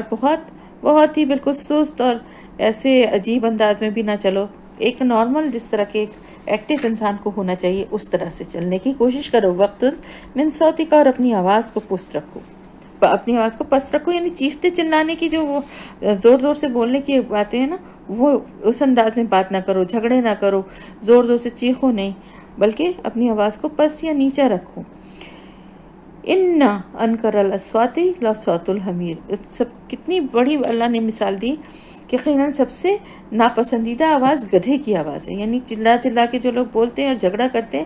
تو وہ یہ ذہن میں رکھیں کہ چلا چلا کے بولنا یا زور زور سے آوازیں نکالنا یہ گدھے کا کام ہے۔ کیا تم نے دیکھا نہیں کہ اللہ نے تمہارے لیے مسخر کر دیا جو کچھ آسمانوں میں اور جو کچھ زمین میں ہے، اور اس نے اپنی ظاہری اور باطنی نعمتیں تم پر مکمل کر دی ہیں۔ اور لوگوں میں سے کچھ ایسے بھی ہیں جو اللہ کے بارے میں جھگڑتے ہیں بغیر اس کے کہ ان کے پاس کوئی علم ہو یا کوئی ہدایت ہو یا کوئی روشن کتاب ہو، اور جب ان سے کہا جاتا ہے کہ پیروی کرو اس ہدایت کی جو اللہ نے نازل فرمائی ہے تو کہتے ہیں بلکہ ہم تو اس طریقے کی پیروی کریں گے جس پر ہم نے اپنے آباء و اجداد کو پایا ہے، چاہے انہیں شیطان بھڑکتی ہوئی آگ کے عذاب کی طرف بلا رہا ہو، پھر بھی انہی کے پیچھے چلو گے، انہی کی طور طریقوں پر عمل کرو گے۔ یعنی تمہارے باپ دادا اگر ایک غلط راستے پہ تھے اور جس کا بدلہ ان کو جہنم کی بھڑکتی ہوئی آگ کی شکل میں ملنے والا ہے، کیا اس کے باوجود بھی اسی راستے پہ چلو گے، انہی کی پیروی کرو گے؟ اور جس شخص نے اپنا چہرہ اللہ کے سامنے یا اپنی ذات کو اللہ کے سامنے جھکا دیا اور وہ نیک عمل کرنے والا ہے، محسن ہے، تو اس نے تھام لیا مضبوط حلقے کو۔ اور مضبوط حلقے کو تھامنے سے کیا مطلب ہے؟ اللہ کی کتاب کو، اللہ سے جو تعلق جوڑنے والی اللہ کی کتاب ہے اس کو مضبوطی سے اس نے تھام لیا ہے، اور اسی کی طرف ہے تمام معاملات کا انجام جو ہے نا، آخر جو ہے لوٹنا تمام انجام کا وہ اللہ ہی کی طرف سے۔ وَمَنْ كَفَرَ فَلَا يَحْزُنْكَ كُفْرُهُ، اور اے نبی صلی اللہ علیہ وسلم جو کوئی کفر کرے تو اس کا کفر آپ کو رنجیدہ نہ کر دے، غمگین نہ کر دے، ہماری ہی طرف ان سب کو لوٹنا ہے، پھر ہم انہیں آگاہ کریں گے، بتائیں گے انہیں ان کے کاموں کے بارے میں، جو کچھ وہ کیا کرتے تھے۔ بے شک اللہ تعالیٰ بہت اچھی طرح جاننے والا ہے جو بھی ان کے سینوں میں چھپا ہوا ہے۔ اور ہم انہیں تھوڑی دیر کے لیے مال و متاع دے رہے ہیں، پھر ہم انہیں کھینچ کر لائیں گے ایک بہت ہی عذاب غلیظ، بہت ہی سخت عذاب کی طرف۔ اور اے نبی صلی اللہ علیہ وسلم اگر آپ ان سے پوچھیں کہ کس نے پیدا کیا آسمانوں اور زمین کو، تو ضرور کہیں گے اللہ نے۔ آپ کہہ دیجئے کہ سب تعریفیں اللہ ہی کے لیے ہیں، لیکن ان کی اکثریت علم نہیں رکھتی، اور اللہ ہی کے لیے جو کچھ آسمانوں اور زمین میں ہے۔ ان اللہ هو الغنی الحمید، اور یقیناً اللہ ہی غنی ہے، بہت تعریف اور بہت خوبیوں والا ہے، یعنی قابل تعریف ہے، لائق ہے تعریف کے۔ اور اگر زمین میں جتنے بھی درخت ہیں وہ سب قلم بن جائیں، اور سمندر جتنے بھی ہیں وہ سیاہی بن جائیں، اس کے بعد اس کو مزید 7 سمندر اور ویسے ہی اور مل جائیں جو کہ سیاہی، یعنی سمندر جو ہیں وہ سیاہی بن جائیں اور تمام درخت جو ہیں وہ قلم بن جائیں، پھر اتنے ہی 7 سمندر اور اس کو مہیا کیے جائیں کہ وہ بھی اس کے لیے سیاہی بن جائیں، پھر بھی یہ تمام کے تمام جو ہیں یہ ختم ہو جائیں گے، پھر بھی اللہ کے کلمات ختم نہ ہوں گے۔ یقیناً اللہ زبردست ہے اور بہت ہی حکمت والا ہے، اور تم سب کا پیدا کرنا اور دوبارہ اٹھانا اللہ کے لیے ایسے ہی ہے جیسے ایک جان کا پیدا کر دینا اور دوبارہ زندہ کر دینا، یعنی چاہے لوگوں کی تعداد کتنی بھی ہو، اللہ کے لیے وہ ایسے ہی ہے جیسے کسی ایک کو کرنا۔ اور یقیناً اللہ سب کچھ سننے والا، اور اللہ تعالیٰ سب کچھ، ہاں ان اللہ سمیع بصیر، یقیناً اللہ تعالیٰ سب کچھ سننے والا اور ہر چیز پر نظر رکھنے والا ہے۔ الم تر ان اللہ یولج اللیل فی النہار و یولج النہار فی اللیل، کیا تم نہیں دیکھتے کہ اللہ کس طرح رات کو لاتا ہے دن میں داخل کرتا ہے، اور دن میں کو داخل کرتا ہے رات میں، یعنی آگے پیچھے کس طرح ایک جیسے ایک اللہ کی طرف سے بنایا ہوا نظام ہے، جیسے تسبیح کے دانوں کی طرح ایک کے بعد ایک دن اور رات آتے جاتے ہیں۔ اور اللہ تعالیٰ نے مسخر کر دیا سورج اور چاند کو، یہ سب کے سب چل رہے ہیں ایک مقررہ وقت تک کے لیے، اور یہ کہ اللہ تعالیٰ باخبر ہے اس سے جو تم کر رہے ہو۔ ذالک بأن اللہ هو الحق وأن ما يدعون من دونه الباطل، یہ اس لیے ہے کہ اللہ ہی کا حق ہے کہ یہ لوگ جس کسی کو بھی پکارتے ہیں اس کے سوا وہ باطل ہے، یہ اللہ کا حق ہے، اور یقیناً اللہ ہی سب سے بلند و بالا اور عظمت والا ہے۔ کیا تم نہیں دیکھتے کہ کشتیاں چلتی ہیں سمندر میں اللہ کی نعمتوں کو لے کر، تاکہ وہ دکھائے تمہیں اپنی نشانیوں میں سے، یہ اللہ کی نشانیوں میں سے یہ بھی ایک نشانی ہے کہ آپ یہ دیکھیے کہ ایک سوئی جو ہے وہ اگر پانی میں ڈالی جائے تو ڈوب جائے گی، اور اتنی بڑی کشتی نہیں ڈوبتی۔ یقیناً اس میں نشانیاں ہیں ہر اس شخص کے لیے جو صبر و شکر کرنے والا ہے۔ جب کبھی سمندر میں موج انہیں ڈھانپ لیتی ہے سائبانوں کی طرح، سایوں کی طرح یعنی، تو پھر وہ پکارنے لگتے ہیں اللہ کو اس کے لیے اطاعت کو خالص کرتے ہوئے۔ پھر جب وہ انہیں نجات دے کر خشکی پر لے آتا ہے تو ان میں کچھ ہی ہیں جو میانہ روی اختیار کرتے ہیں، اور ہم یعنی زیادہ تر جو ہوتے ہیں وہ شرک کی راہ اختیار کر لیتے ہیں۔ یعنی کس طرح کرتے ہیں؟ اس طرح کہ وہیں پہ اللہ سے مدد مانگنے کے بجائے اللہ سے تو مانگ ہی رہے ہوتے ہیں، لیکن ساتھ ہی ساتھ اپنے بزرگوں یا اپنے دیوی دیوتاؤں کو بھی انوالو کر لیتے ہیں، اور بعد میں جب بچتے ہیں تو اللہ کے ساتھ ساتھ ان کا بھی شکر ادا کرتے ہیں کہ ان کے فلانے بزرگ کی وجہ سے، فلانے اس کی وجہ سے میں جو ہے بچ گیا ہوں۔ یا ایھا الناس اتقوا ربکم واخشوا یوما لا یجزی والد عن ولدہ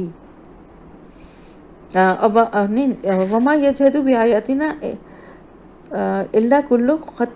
ختار کفور، اور ہماری آیتوں کا انکار نہیں کرتے مگر وہی لوگ جو بات کے جھوٹے اور ناشکر ہیں۔ تو یہ بات بھی کئی دفعہ بتائی جا چکی ہے کہ کس طرح کشتی کو جب موجیں گھیر لیتی ہیں، طوفان آتے ہیں، تو وہ اللہ کے لیے، اللہ کو پکارنے لگتے ہیں اس کے لیے اطاعت کو خالص کرتے ہوئے، دین کو اس کے لیے خالص کرتے ہوئے۔ پھر جب وہ انہیں نجات دے کر خشکی پر لے آتا ہے تو ان میں بہت تھوڑے ہی ہیں جو کہ میانہ روی اختیار کرتے ہیں اعتدال کے راستے پہ، یعنی توحید کے اس پہ قائم رہتے ہیں۔ ایسے بہت سے ایسے ہوتے ہیں جو شرک کی راہ اختیار کر لیتے ہیں، یعنی بچنے کے بعد کہتے ہیں فلانے بزرگ سے یا فلانے ہماری دیوی دیوتا کی جیسے ہم بچ گئے۔ اور اے لوگوں اپنے رب کا تقوی اختیار کرو اور ڈرو اس دن سے جس دن کوئی باپ اپنے بیٹے کے کچھ کام نہیں آئے گا، اور نہ ہی بیٹا اپنے باپ کے کچھ کام آ سکے گا۔ اس دن کی یعنی جو اللہ پاک اپنی پناہ میں رکھے، اس دن کی جو نفسا نفسی ہوگی کہ کوئی جو ہے وہ کسی کی طرف دیکھ ہی نہیں رہا ہوگا، نہ کسی کے لیے کوئی مدد کر سکے گا، کیونکہ اس دن تو کوئی کسی کے لیے مدد کر ہی نہیں سکتا نا، سوائے اللہ کے، جس کو اللہ اجازت دے گا کسی کے لیے سفارش کرنے کی، اور وہ آپ صلی اللہ علیہ وسلم کی ذات ہوگی۔ بے شک اللہ کا وعدہ سچا ہے، تو دیکھو تمہیں دنیا کی زندگی دھوکے میں نہ ڈال دے، اور دیکھنا تمہیں دھوکے میں نہ ڈال دے اللہ کے حوالے سے،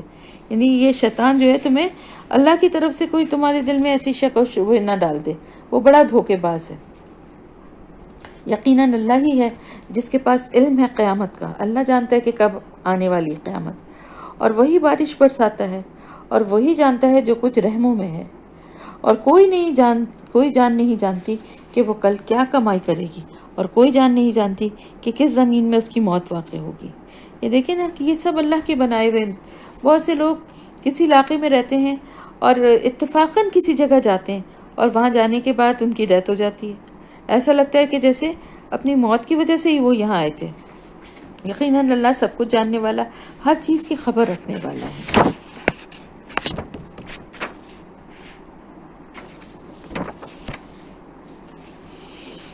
تو یہاں پر ہماری سورہ لقمان جو ہے یہ بھی ختم ہو گئی الحمدللہ۔ سورہ لقمان ایک مختصر سورت تھی، اور اس میں سب سے بڑی جو توحید کی جو بات کی گئی ہے، اور شرک کا انکار، جیسے کہ پچھلی صورتوں میں بھی آپ دیکھ ہی رہی ہیں، لیکن یہ ہے کہ یہاں پر یہ بات اس لیے کہ یہ لقمان جو تھے کوئی نیک، اللہ کے نیک بندے تھے، جن کو دیکھیں اللہ تعالیٰ کسی کی نیکی کو ضائع نہیں کرتا۔ اللہ پاک کتنا قدردان ہے کہ انہوں نے جو اتنی اچھی باتیں اور یہ نصیحتیں اپنے بیٹے کو کی تھی، اللہ نے اس کو بھی قرآن میں محفوظ کر دیا۔ پھر اب آگے آیت آ رہی ہے اور سورت آ رہی ہے سورہ سجدہ۔ یہ جو ہے اس صورت یہ آپ صلی اللہ علیہ وسلم کی بڑی محبوب صورتوں میں سے ایک ہے، اور آپ صلی اللہ علیہ وسلم کا یہ معمول تھا کہ آپ اکثر جمعے کے دن نماز فجر کی پہلی رکعت میں سورہ سجدہ اور دوسری رکعت میں سورہ دہر کی تلاوت فرمایا کرتے تھے۔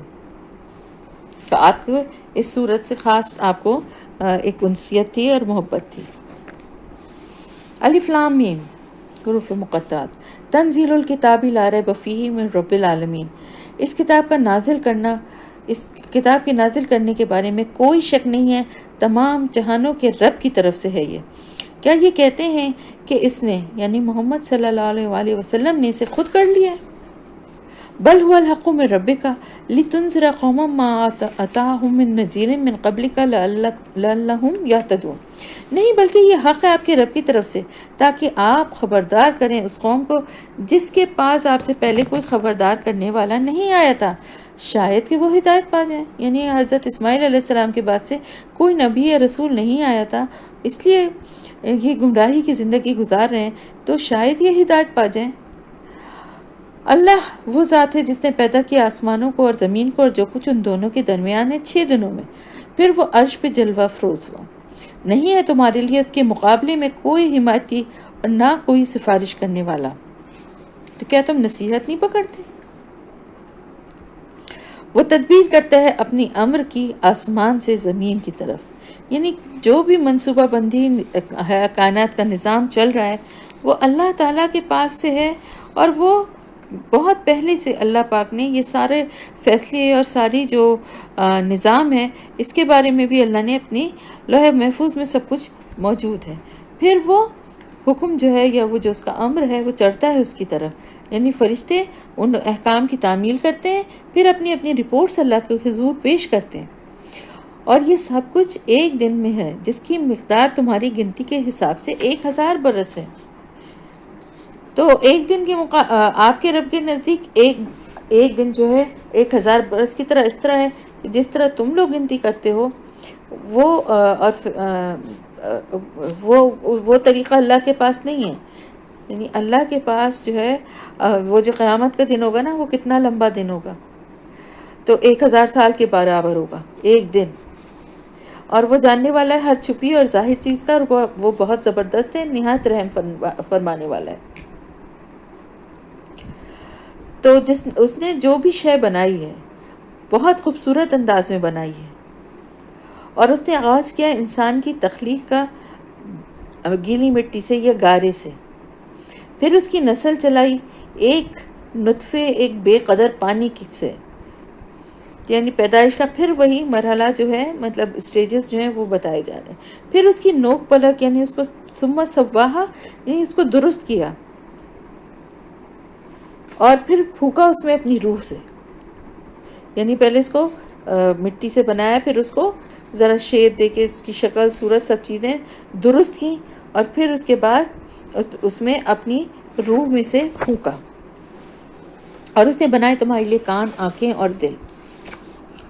بہت ہی کم ہے جو شکر تم کرتے ہو، یعنی تم لوگ جو بھی شکر کرتے ہو بہت ہی کم ہے، اتنی بڑی بڑی رحمتوں اور عنایتوں کے بعد۔ اور یہ کہتے ہیں کہ کیا جب ہم زمین میں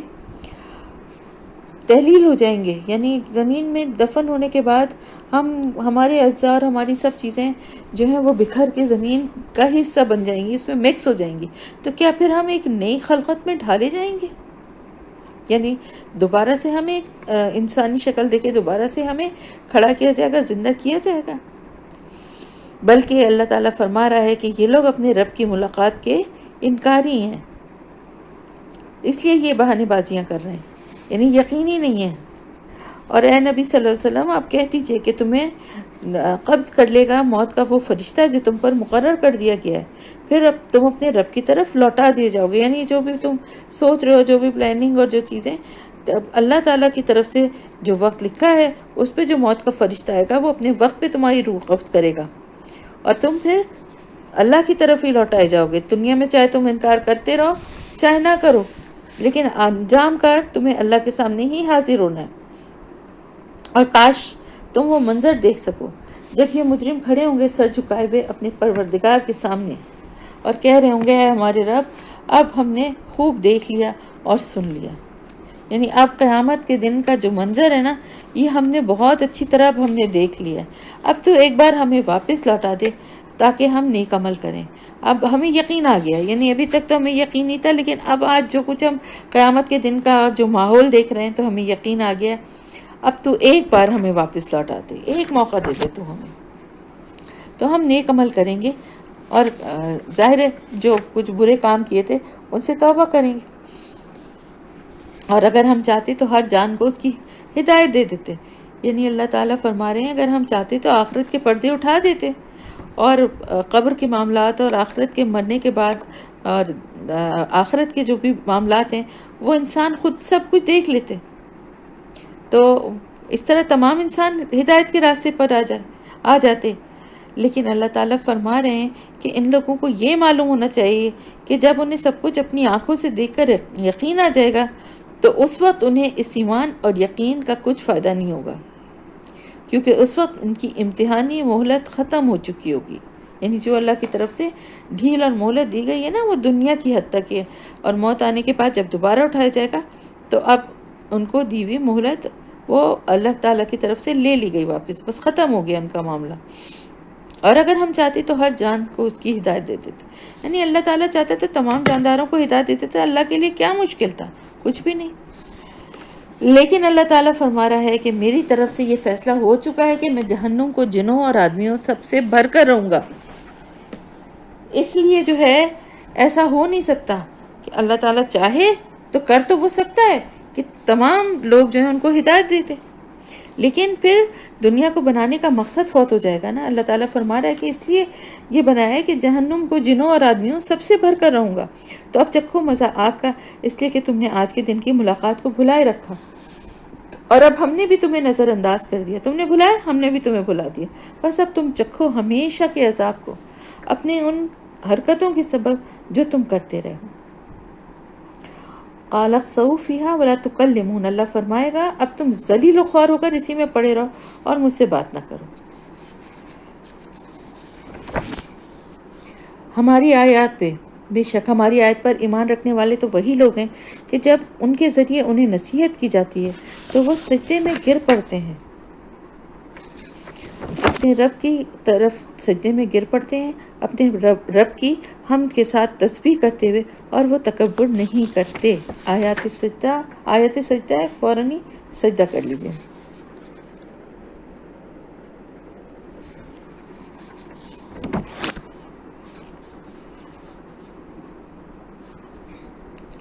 اور راتوں کو ان کے پہلو بستروں سے الگ رہتے ہیں. یعنی وہ نیک اللہ کے وہ نیک بندے ہیں جو رات کو تہجد کے لیے، قرآن کی تلاوت کے لیے بستروں کو چھوڑ کے اٹھ جاتے ہیں. اور وہ لوگ راتیں بسر کرتے ہیں اپنے رب کے لیے سجدے اور قیام کرتے ہوئے. یعنی دو طرح کے لوگ ہوتے ہیں نا، ایک تو وہ جو ساری رات یا تو رنگینیوں میں کھوئے ہوئے ہوتے ہیں دنیا کی ٹی وی اور موویز کے لیے رات کو دیر دیر تک جاگتے ہیں، یا پھر ساری رات غفلت کی نیند سوتے رہتے ہیں. دوسری طرف ان دونوں کے علاوہ ایک اللہ کے نیک بندوں کی وہ بھی قسم ہے جو راتوں کو اٹھ کر اللہ کو یاد کرتے ہیں، کبھی نماز کے ذریعے یعنی اس میں قیام اور سجدے کر کے، اور کبھی قرآن کی تلاوت کر کے. وہ اپنے رب کو پکارتے رہتے ہیں خوف اور امید کی کیفیت میں. ایک طرف تو اللہ کی رحمت اور مغفرت کے بارے میں امید رکھتے ہیں، جبکہ دوسری طرف انہیں اپنی جو کوتاہیاں ہیں ان پر پکڑے جانے کا خوف بھی ہوتا ہے، اور جو کچھ ہم نے دیا ہے انہیں اس سے خرچ کرتے ہیں. تو کوئی انسان نہیں جانتا کہ ان کی آنکھوں کی ٹھنڈک کے لیے کیا کچھ چھپا کر رکھا گیا ہے اللہ تعالیٰ کی طرف سے. اللہ پاک فرما رہے انسان کو اندازہ ہی نہیں ہے کہ اللہ نے کیا کیا اہل جنت کے لیے اللہ پاک نے چھپا کے کیا کیا خوبصورتی اور کیا کیا جو انعامات ہیں وہ رکھے ہوئے ہیں ان کے اعمال کے بدلے کے طور پر. تو بھلا جو کوئی مومن ہے کیا وہ اس کی مانند ہو جائے گا جو نافرمان ہے؟ وہ دونوں ہرگز برابر نہیں ہو سکتے. وہ لوگ جو ایمان لائے اور جنہوں نے نیک عمل کیے تو ان کے لیے باغات ہیں رہنے کے ٹھکانے کے طور پہ، ماوا ٹھکانہ، نزولم بمکان یعملون، مہمان نوازی کے طور پر ان کے اعمال کے بدلے میں. پھر یعنی ایک وقت ٹھکانہ ہے، پھر ان کے اپنے محل اور اپنی جگہیں ان کو دے دی جائیں گی نا. اور جن لوگوں نے نافرمانی کی ان کا ٹھکانہ آگ ہے. جب بھی وہ اس میں سے نکلنا چاہیں گے تو انہیں اسی میں لوٹا دیا جائے گا،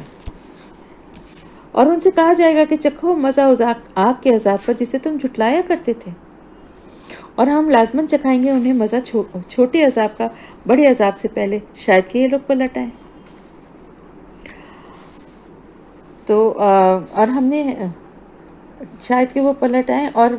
کون بڑا ظالم ہے اس سے جو کہ اپنے رب کی آیات کے ذریعے جسے نصیحت کی گئی مگر پھر بھی اس نے اعراض برتا، پھر بھی اس نے منہ موڑ لیا، نہیں اس نے اس سے اللہ کی آیات جب اس کو پڑھ کے سنائی گئیں، بتائے گئے اللہ کے آیات اور احکامات، تو اس نے اعراض برتا، ان کی پرواہ نہ کی۔ اور یقیناً ہم ایسے مجرمین سے انتقام لے کر رہیں گے، اور ہم نے موسیٰ کو بھی کتاب عطا کی، تو آپ کسی شک میں نہ رہیے اس کی ملاقات سے۔ اور تورات کو ہم نے بنا دیا، یعنی کس کو تورات کو ہم نے بنا دیا رہنمائی بنی اسرائیل کے لیے، اور ہم نے ان میں سے ایسے امام اٹھائے جو ہمارے حکم سے لوگوں کو ہدایت کرتے تھے، جبکہ انہوں نے صبر کی روش اختیار کی، یعنی جب تک صبر کی روش اختیار کی اور دین پہ چلنے والے تھے تو ان کی تعریف تھی، اور وہ ہماری آیات پر یقین رکھتے تھے۔ ان ربک ہوا یفصل بینہم یوم القیامت فیما کانوا فیہ یختلفون، یقیناً آپ کا رب فیصلہ کرے گا ان کے درمیان قیامت کے دن ان چیزوں میں جن میں یہ اختلاف کرتے تھے۔ اولم یہد لہم کم اہلکنا من قبلہم من القرون یمشون فی مساکنہم، کیا یہ بات جو ہے اس سے وہ ہدایت نہیں لیں گے؟ کیا نہیں لیں گے وہ ہدایت اس بات سے کہ ان سے پہلے ہم کتنی ہی قوموں کو ہلاک کر چکے ہیں جن کے ٹھکانوں پہ یہ گھومتے پھرتے ہیں۔ تو میں نے بتایا تھا نا کہ بہت سے ایسے علاقے تھے جو سفر کی تجارت وغیرہ کے لیے جب یہ آتے اور جاتے تھے تو ان کے راستوں میں پڑتے تھے۔ یقیناً اس میں بڑی نشانیاں ہیں، تو کیا یہ لوگ سنتے نہیں ہیں؟ کیا انہوں نے دیکھا نہیں کہ ہم پانی کو چلا کر لے جاتے ہیں، بے آب ہو گیا زمین، یعنی سوکھی بنجر زمینوں کی طرف لے جاتے ہیں، پھر ہم اس سے کھیتی اگاتے ہیں جس میں سے کھاتے ہیں ان کے مویشی بھی اور یہ خود بھی، تو کیا یہ لوگ دیکھتے نہیں ہیں؟ اور یہ لوگ کہتے ہیں کہ کب ہو گئے فیصلہ اگر تم سچے ہو، یعنی وہی سوال، وہی بار بار بات کہ اگر سچے ہو تو کب فیصلہ ہوگا، کب عذاب آئے گا؟ آپ صلی اللہ علیہ وسلم سے اللہ تعالیٰ فرما رہے ہیں کہ کہہ دیجئے کہ فیصلے کے دن ان لوگوں کا ایمان لانا انہیں کچھ فائدہ نہیں دے گا، یعنی وہ یہ کہتے ہیں نا کہ وہ دیکھ کے فیصلہ وہ ایمان لے آئیں گے، تو اس دن پھر ان کا ایمان لانا ان کو کچھ فائدہ نہیں دے گا، اس لیے کہ انہوں نے کفر کیا ہوگا، اور نہ ہی اس وقت ان کو کوئی مہلت دی جائے گی۔ تو اے نبی صلی اللہ علیہ وسلم آپ ان سے اعراض فرمائیں اور انتظار کریں، اور یہ بھی انتظار ہی کر رہے ہیں، یعنی آپ بھی انتظار کریے اور یہ بھی انتظار ہی کر رہے ہیں کہ کیا ہوتا ہے۔ سورہ احزاب الحمدللہ شروع ہو رہی ہے۔ یا ایھا النبی اتق اللہ ولا تطع الکافرین والمنافقین ان اللہ کان علیما حکیما، اے نبی صلی اللہ علیہ وسلم اللہ سے ڈریے اور کفار اور منافقین کی اطاعت یا ان کی پیروی نہ کریے، حقیقت میں علیم اور حکیم تو اللہ ہی۔ پیروی کرو اس بات کی جس کا اشارہ تمہارے رب کی طرف سے تمہیں کیا جا رہا ہے، اللہ ہر اس بات سے باخبر ہے جو تم لوگ کرتے ہو، اللہ پر توکل کرو، اللہ ہی وکیل ہونے کے لیے کافی ہے۔ کس بات کا طرف اشارہ کیا جا رہا تھا، کیا کرنے کو کہا جا رہا تھا، آگے آ جائے گا۔ اللہ نے کسی شخص کے جسم میں دو دل نہیں رکھے، نہ اس نے تم لوگوں کی ان بیویوں کو جن سے تم اظہار کرتے ہو تمہاری ماں بنا دیا، اور نہ اس نے تمہارے منہ بولے بیٹوں کو تمہارا حقیقی بیٹا بنا دیا۔ یہ تو وہ باتیں ہیں جو تم لوگ اپنے منہ سے نکال دیتے ہو، مگر اللہ وہ بات کہتا ہے جو بالکل برحق اور سچ ہے، اور وہی سیدھے راستے کی طرف رہنمائی کرتا ہے۔ تو یہ بات یہ کہ اس میں دو باتیں جو ہیں وہ بتا دی گئیں۔ ایک تو یہ کہ جو ظہار کیا جاتا تھا، یعنی جو اپنی بیویوں کے لیے قسم کھا لیتے تھے کہ آج سے تم میرے لیے میری ماں کی طرح ہو گئی ہو، اور اس کے بعد ان کو اپنے لیے حرام کر دیتے تھے، ایک تو ان کا ذکر ہو رہا ہے، اور دوسرا کیا کس بارے میں ذکر ہو رہا ہے کہ جو بھی لے پالک بیٹے یا بیٹیاں ہیں وہ تمہارے بیٹے بیٹیاں نہیں ہو سکتے، ان کو بیٹوں اور بیٹیوں والا، یعنی ان کو اپنی ولدیت نہ دو، جو بھی ہیں ان کو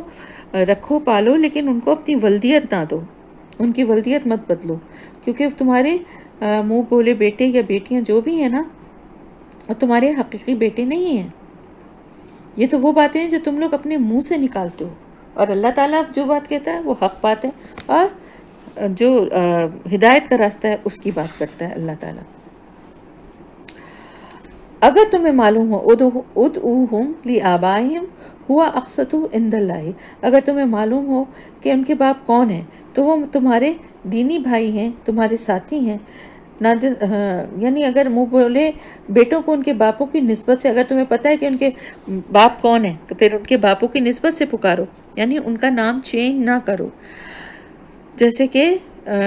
حضرت زید کا آگے ذکر آئے گا، تو وہ زید بن حارثہ تھے تو وہ زید بن حارثہ ہی کہلائے، تو ان کو کہا ایک زمانے میں آپ صلی اللہ علیہ وسلم کے منہ بولے بیٹے کا درجہ حاصل ہو گیا تھا،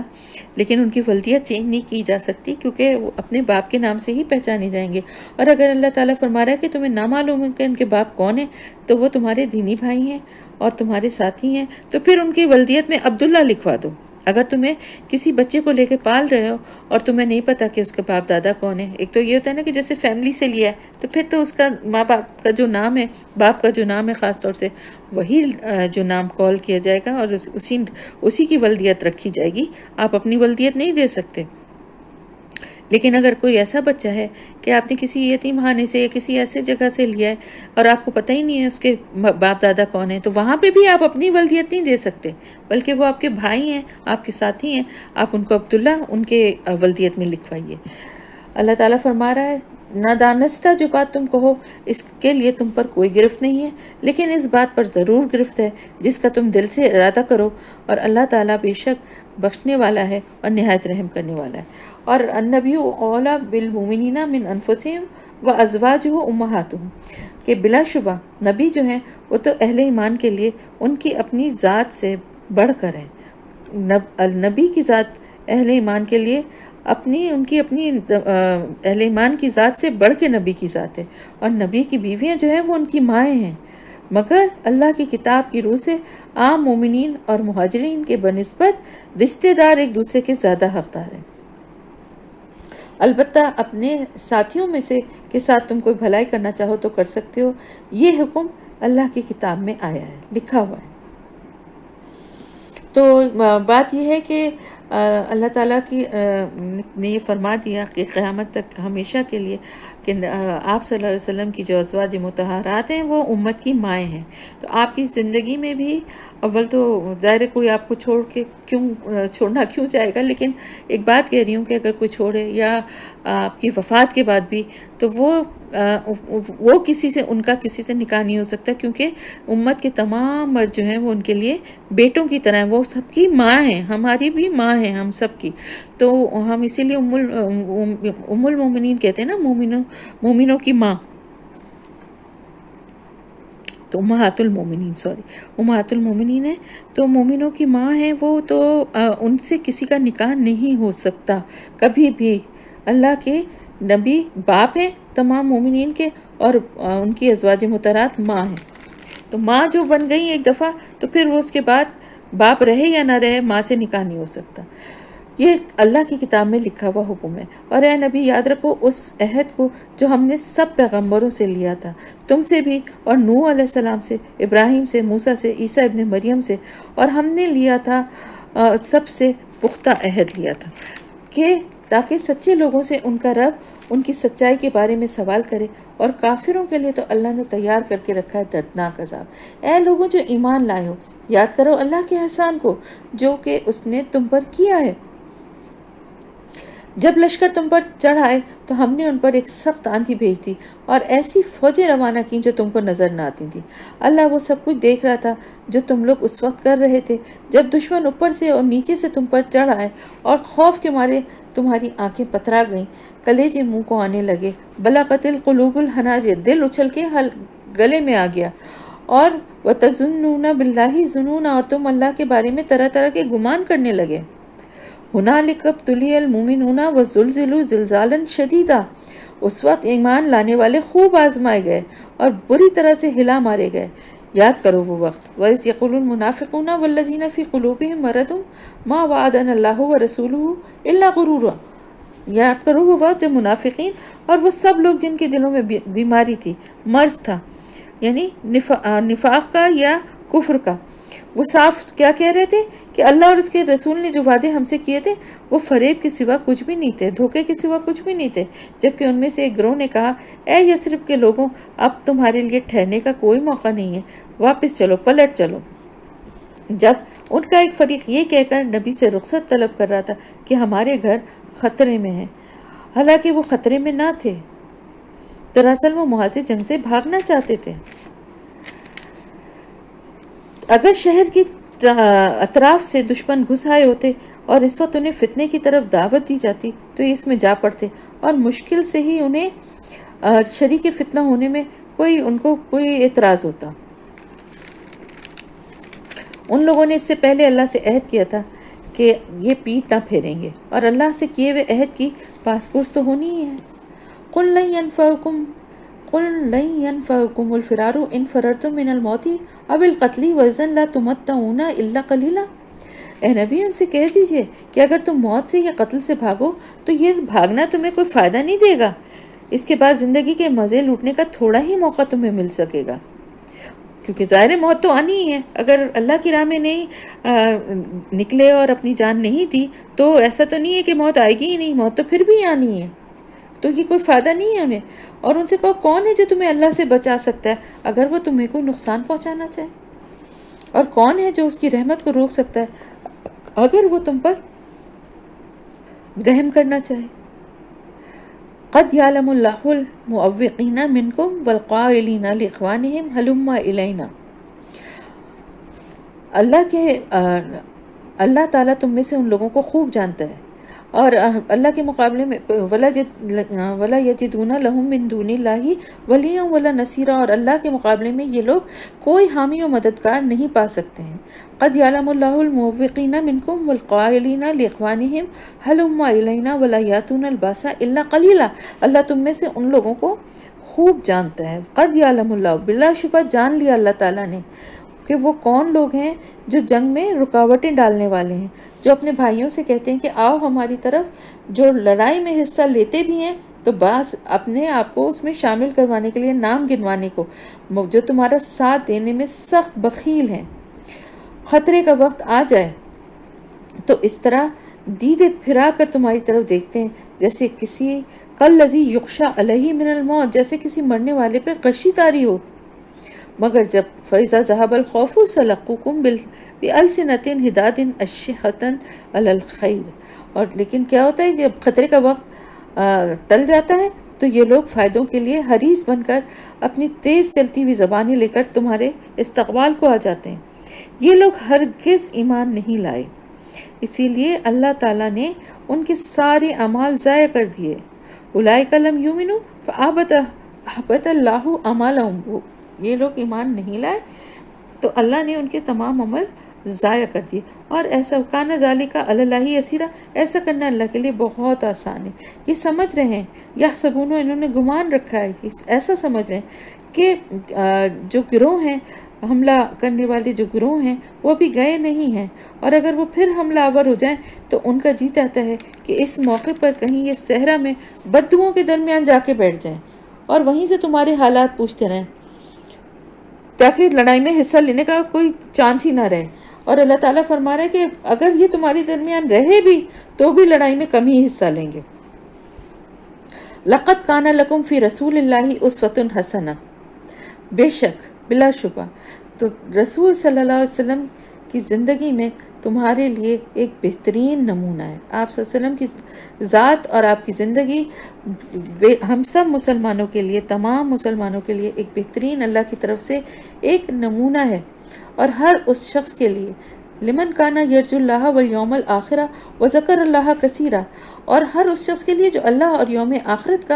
کی امید رکھتا ہو، جانتا ہو کہ اللہ کو بھی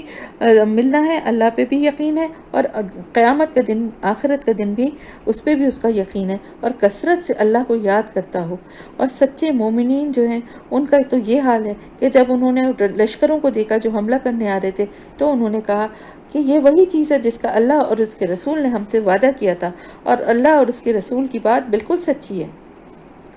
وما زادہم الا ایمانا و تسلیما، اور اس بات نے ان کے ایمان اور ان کے